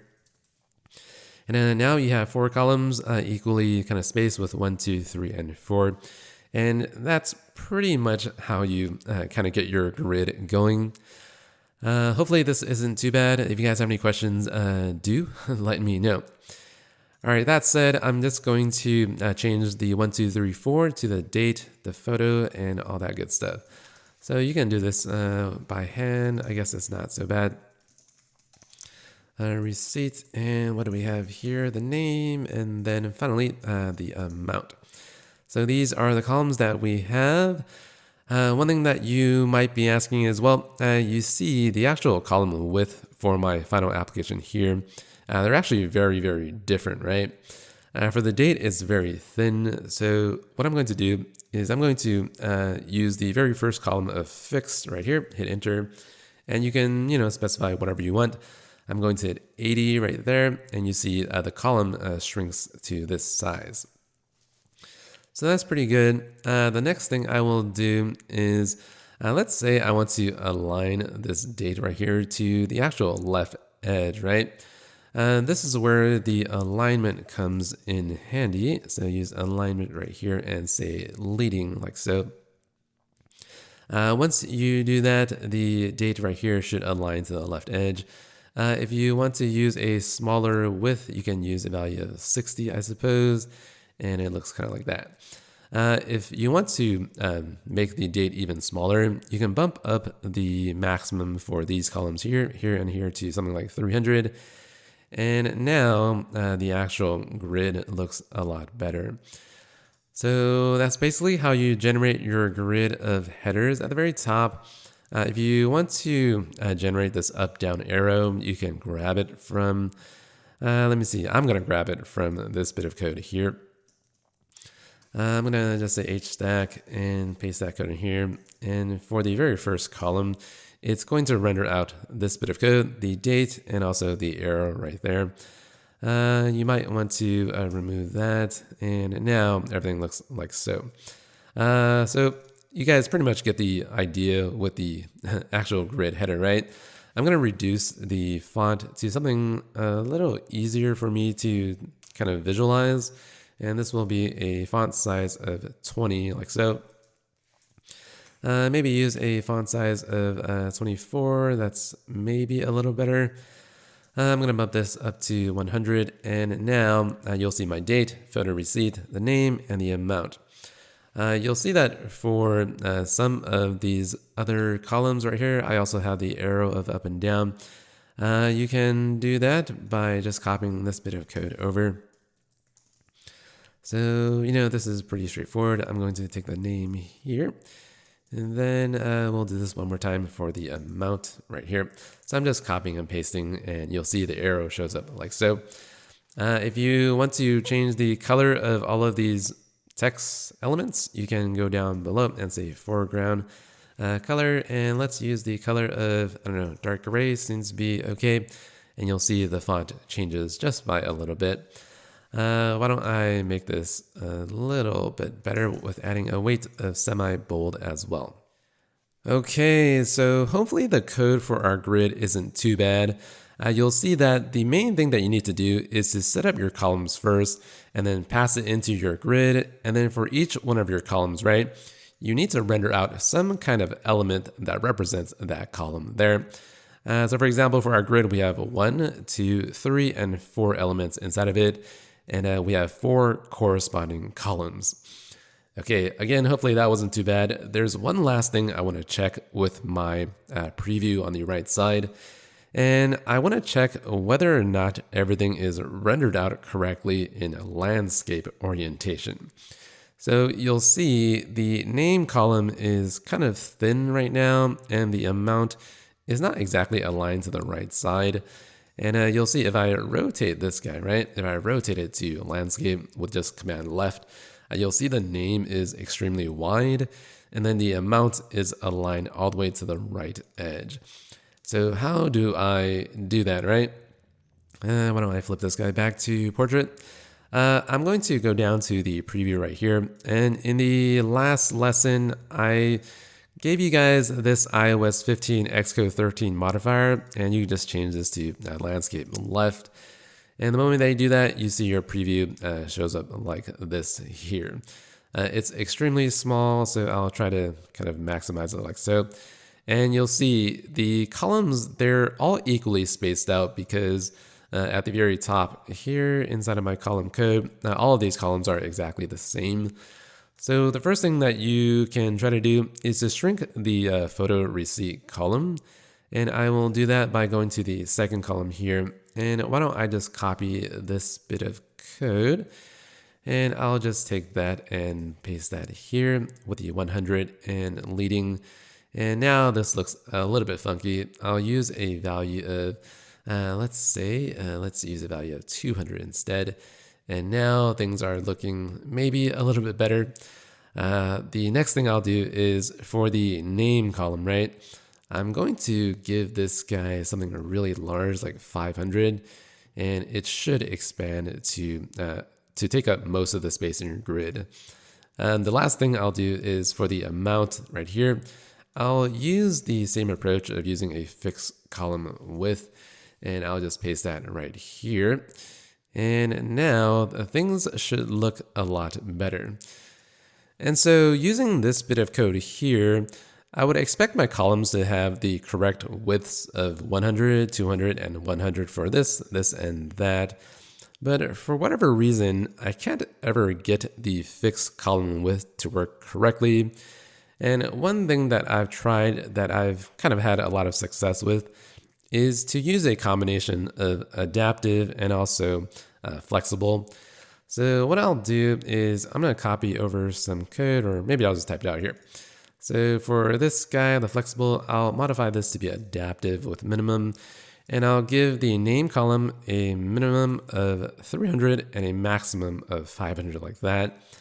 And then finally, for this last one right here, I think I will just give this the, let me give this a flexible of 100 and 450 like so. And this is looking pretty good. Last thing I will now do is to give the amount right here. It's using the alignment of leading. And if you really want to take a look at where these columns are being rendered out, you might want to try this trick here. I'm going to give the H stack of the name column right here, the name column. You can give this the background color of, let's say, red right here. And you'll see the actual column is being rendered out like that. And then this column should be doing something very similar. I'm going to give this the background color of, let's say, blue, like so. And now that's kind of what you get. The last thing to do is to use a spacer right here and use a spacer right there as well. So once you do that, you'll see exactly how wide your columns are being rendered out as. And then one last thing you want to do is for the amount, right? If you want to push this guy all the way to the right edge, all you got to do is for the fourth column, so 1, 2, 3, and 4, we're using leading. You don't really want to use that, but you can use a trailing instead. And once you do that, you can then remove the spacer for the amount, and everything should work out correctly. And you'll see the amount is being pushed on the right edge. Another trick is to just move the spacer up to the top right here, and that should also work. Okay, so that is looking pretty solid. You'll see the name column, it's not expanding all the way to the right side. And I believe that's because of this value here. And I think you can use a value of, 800 or something, and it should expand if it needs to expand correctly. And that is looking pretty solid. So one last thing you want to do is to kind of rotate your application back to the portrait orientation. And I believe you can do this right here. Go back to the portrait right there inside of your previews. And now we can confirm that everything is looking A-okay with the actual grid header. So that's pretty good. Last thing is to just maybe remove the background color modifiers. And, your headers are just pretty much perfect now. Alrighty, everybody. That's pretty much all I wanted to show you guys in today's lesson. In the next video, we'll discuss the adding of transactions using this button here. Whenever I click that, we should show this sheet. And then once we add a transaction, it should show up inside of our grid here and also below there. I'll see you guys then. Ciao. Alrighty. Hey, hello. What's up, everyone? Welcome back for one of the final lessons of the SwiftUI Core Data course today. I hope you're doing well, and I hope you're ready for today's video. Now, in the very last lesson, I showed you guys how to render out this grid right here. So you see all the columns inside of our grid are being rendered out on line 68 all the way down to about there. And then here is our grid below. Today's video, I actually want to add the transactions inside of my grid here. So for example, if I click on the Add Transaction button, we present a sheet using SwiftUI, right? And then once I add something inside of here, so transaction for grid, I will say, let's see, 555. Click on a photo here, make sure something shows up in my simulator. And why don't I bring it over to the left a little bit? Click on that guy, our photo shows up, and hit the save right here. So you see at the very top right, I just created this transaction for grid guy there for 555 and the iMac on the left side photo. And I'll show you guys how to, do this in today's video. This is not too hard. And there's also another bit of functionality, which is clicking at the very top scroll view component. Every time I click on something, we have a scaling animation for our credit cards, right? I'll show you guys how to do that first, and then we'll talk about this grid below. So first off, I will go all the way back up. So here is my transaction grid below. And then all the way up here is my main tab device with my scroll view, scrolls horizontally like this right here.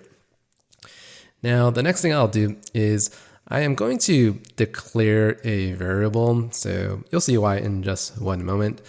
Why don't we call this the state of var and selected card, let it be of the card optional type like so.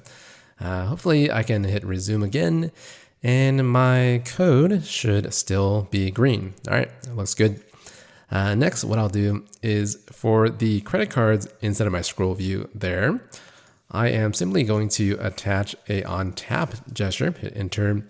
And then every time I tap on one of my credit cards, right, I'm simply going to say self.selected card equals the card that I'm iterating over inside of my for each. And now what it does is every time I click on this guy or this guy, this variable gets set correctly. You can see this if you just do this right here. So card equals self.selected card and text right here. And I believe you can say card.name and coalesce it to the empty string like that. Hopefully this works. I'm gonna click on that. You'll see card, and we'll see another card here. And test card for iPad, click on that. You'll see test card for iPad in the very small text. You can see that if you just use the large title font, that's a lot better. So click on that. We have another card here, card and test card like so. Okay, now the next thing I'll do is whenever I select on one of these cards, right? You see this scaling animation. So click on that. This scales and this scales a lot bigger. The way to do that is very simple. What you have to kind of do here is you want to attach another modifier called scale effect. And the scale effect is going to be this. Maybe some of you guys can guess what it is, but if I just say the value of 2 like that, everything's going to kind of blow up in my face. So that's what 2 does. If you make it like 1.05, it is a little bit larger. So the way I'm going to actually control this scale effect is to use the card right here. And how do I want to go about doing this? Well, I'm going to say if the self.selected card is equal to the actual card in my iteration of the for each loop here, then I'll use a scale of 0.5. Otherwise, I will use the good old scale of 1 like so. And then finally, if I click on this, you'll see this jumps up and that jumps up there and that jumps up like that. So the last thing that I will do here is I'm going to add an animation to the tap gesture code above. It's very easy. Just say animation and you can hit enter, enter, and then move this block of code. Whatever you want to actually trigger the animation, just put it inside of this with animation guy.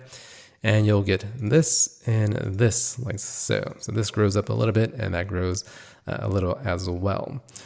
The next thing I will do is maybe you want to add some height to this entire HStack component there. You can just do this right here, so frame and height like so. And let's give it the value of, I don't know, like 2, maybe 300. That should make things a little bit nicer. So it does that and does that, does that and does that. So I will now get rid of maybe this right here. So let's get rid of that. Don't really need to show the name anymore. So like that and that and that and that. Okay. And this can be a little bit smaller, maybe give a value of, I don't know, 250 seems to be somewhat better and things are looking a lot nicer. Maybe you can use a value of 1.1 that might give you a better animation and kind of looks like that. Okay, the next thing I will do is whenever I select a card, right, I actually want to show the grid. So for example, if I restart the actual preview right here, I just commented out the transaction grid. Whenever I select a card, I want to show the grid. And the way I will do that is to just use the above code here. And, I will just put this inside of the if clause and put that here. All right, this means that whenever I select this card, I see the transactions for this particular card. If I click on that, I should see the transactions for the another card here. So that's kind of how things are supposed to work. For example, if I click on that, you'll see the transactions per what I clicked on. Okay, now that I kind of know what card is selected, what I can also do is I can set up the card at the very beginning to something. So for example, if I hit a space right here, you'll see if I want to start my application off with the first card selected, I can actually go ahead and do that. And to do that, just put on appear on the HStack here, enter, enter. And then we are going to use a little bit of code to figure out what the first card is. So, self.selected card equals the, what are we at here? Cards.first, like so. All right, so now you see every time you start your application, this blue guy is selected first. So let's click on that. I'll hit a space, it's going to re-render the preview. This guy is going to be the large card. Okay, that is looking pretty good. If you want to push this to the right a little bit, I believe you can add maybe dot, let me see, padding and leading. That should give me something on the left edge. And, that looks a little bit better to me. Okay, now that we have our card selected and we have our transaction grid showing below, the next thing I will do is I'm gonna go to my transaction grid, right? And down below is my grid, and here is the actual add transaction button here. Whenever I click on that guy, I want to show this sheet component. And the way to do that is very simple. You just want to say .sheet right here. Use the is presented. That looks good. I don't care about the dismiss, so it's always good to wipe out the code that you don't need. Next is the binding for your add transaction form. Hopefully you guys know how to do this already. Private var should show add transaction form. Let that guy be false. Next up, let's see, moving on, we will use the binding of that variable, hit enter here, and you want to use the add transaction form. Opening of this with the constructor, you'll see it actually requires us to pass in the card that is going to be associated with this transaction here. And the way we are going to associate a card is basically what we did earlier. Whenever we select on one of these cards, right, we want to pass in the card to the transaction grid. It's called a dependency whenever we want to inject something inside of another component. And I guess more technically, it's called a dependency injection. And the way I'm going to do this is very simple. I'm going to declare this card be of type card like so. And then once I have that, I can just pass in the card like that. And this guy, whenever you declare this dependency here, you have to go up to your actual component. It tells you to pass in some kind of card. And then you can just use this card here and everything should be a-okay. So, setting up this selection in the very beginning makes this part of the code really easy. We already know which card we're selecting, and whenever we hit this guy right here, we should see our sheet. And let's see, the button action is here. Just add the action of should show and toggle like so. All right, all that code just to get our transaction form showing here, which looks pretty good. The last thing we need to do is to actually add our transaction, right? So first transaction for iPad, let's use the amount of 123. Leave these guys to be whatever you want, and everything looks fine for me. Let's pick a photo. Maybe the roses are there and roses are showing up. Next is I'm going to hit the save right here, and I would expect for my transaction to show up like the grid here, right? But it's not working just yet. You see for the card that we selected, the balance is actually saying 123 for the transaction we just added. So the transaction is indeed being added into core data. The last thing I'm going to do now is I'm going to, for my transaction grid, right, I'm going to render out all of my transactions somehow using the SwiftUI code. This is really easy once you figure out the actual instantiation of your filter. So how do I want to do this? Well, there is a file that we've done this already on, and it's called the transaction list view component. And basically this guy is all the way at the very top here.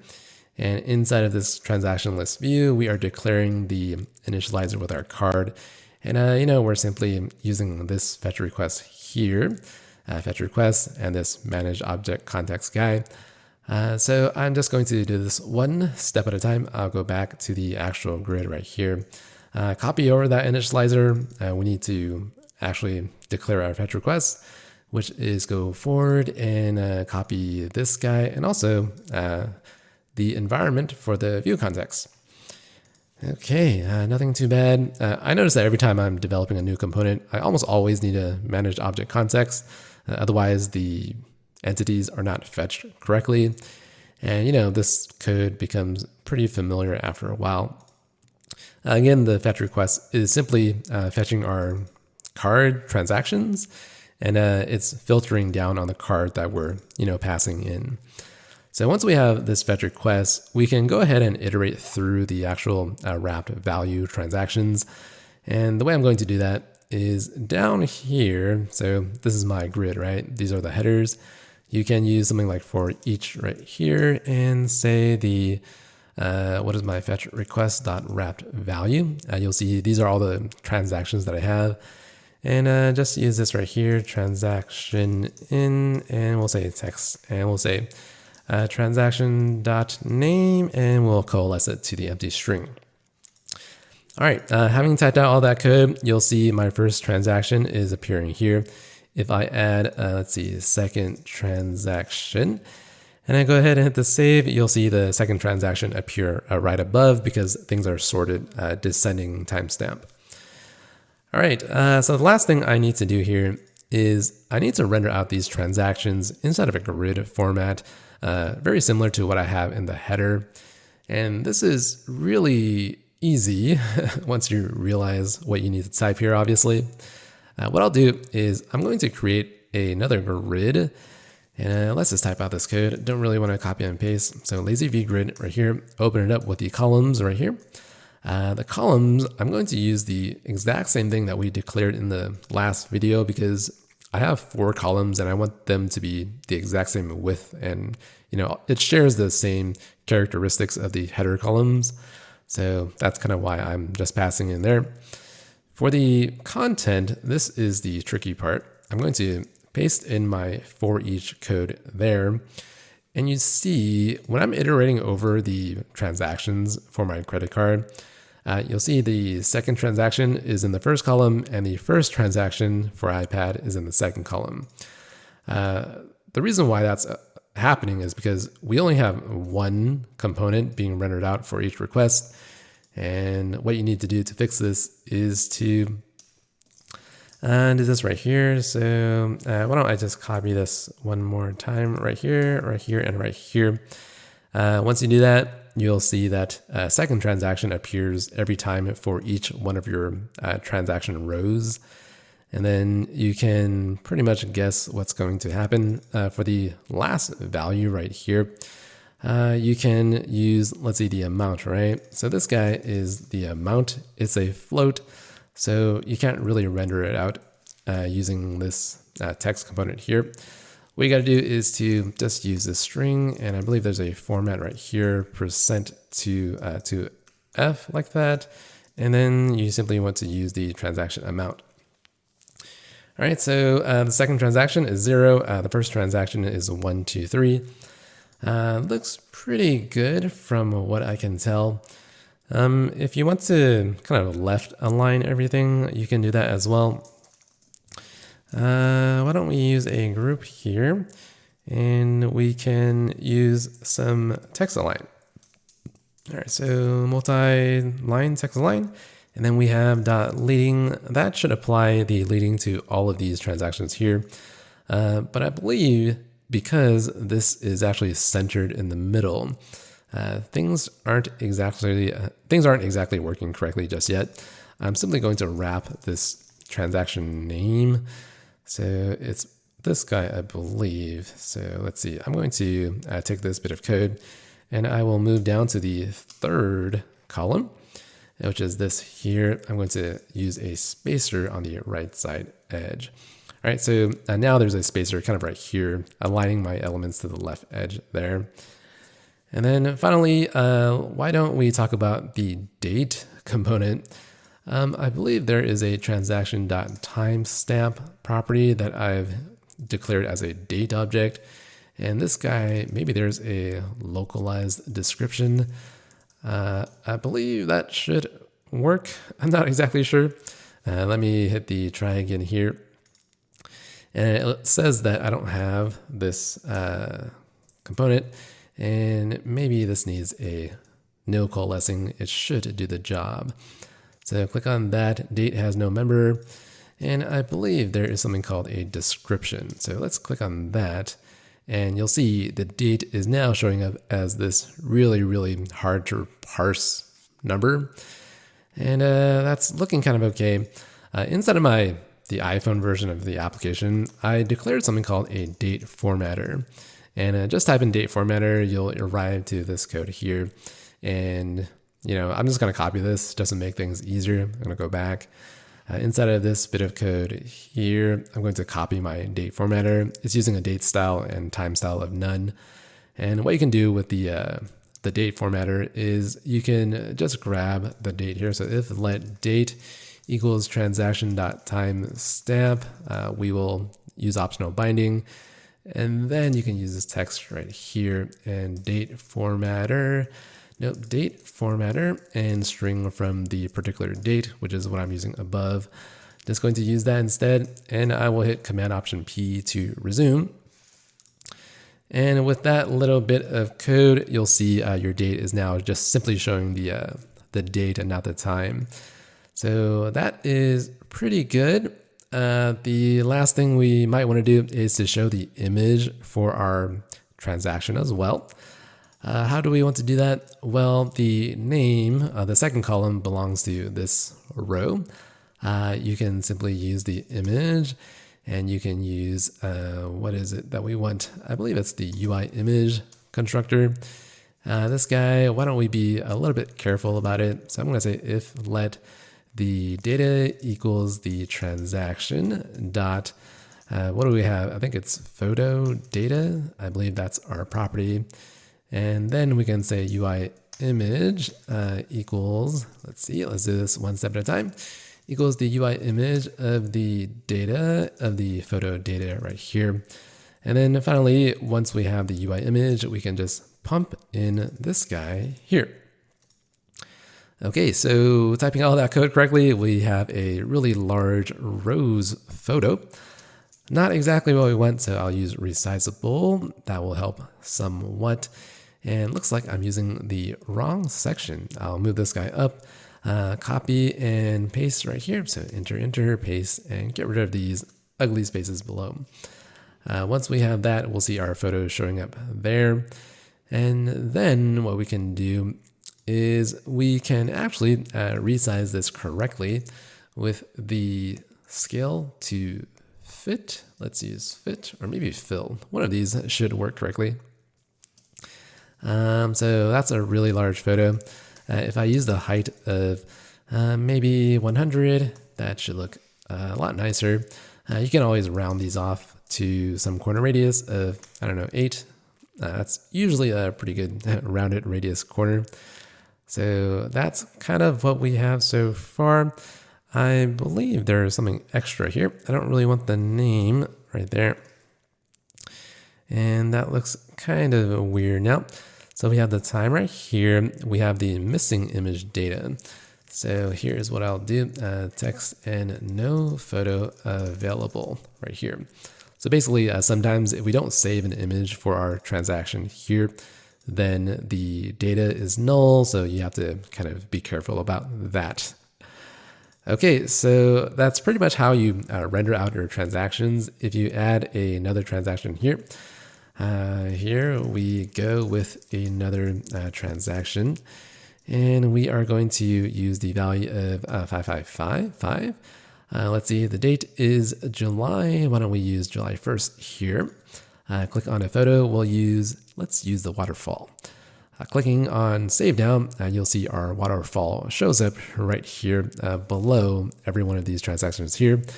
And the reason is because we're sorting by a descending timestamp. So the last timestamp on July 1st is kind of showing up as our last transaction. So now that everything looks to be working correctly, I'm going to go ahead and test this credit card here by clicking onto it. And you'll see another card here has 0 transactions, which is good. Clicking on the card here will get all of our transactions that we created previously. Finally, clicking on that, I'll hit a add transaction. So this is for another, say backspace here, another card transaction, 1, 2, 3. We will just hit the save here, and you'll see my transaction appearing here. Click on that, we get that, and that, and that as well. So pretty good stuff. There's a bit of styling that's going on for each one of my rows here, which might be a little bit tricky to get going inside of a video. One thing that I am doing is I'm actually rendering out a divider for each one of my rows. And some of you guys might be able to guess how this is done. Basically, you want to kind of wrap one of these components and use a divider to separate your rows. I'll show you guys some of the code down below on how that's done, but I'll leave it up to you guys as an exercise. All right, that's going to be it for today's video. I'll see you guys maybe next time. Bye-bye.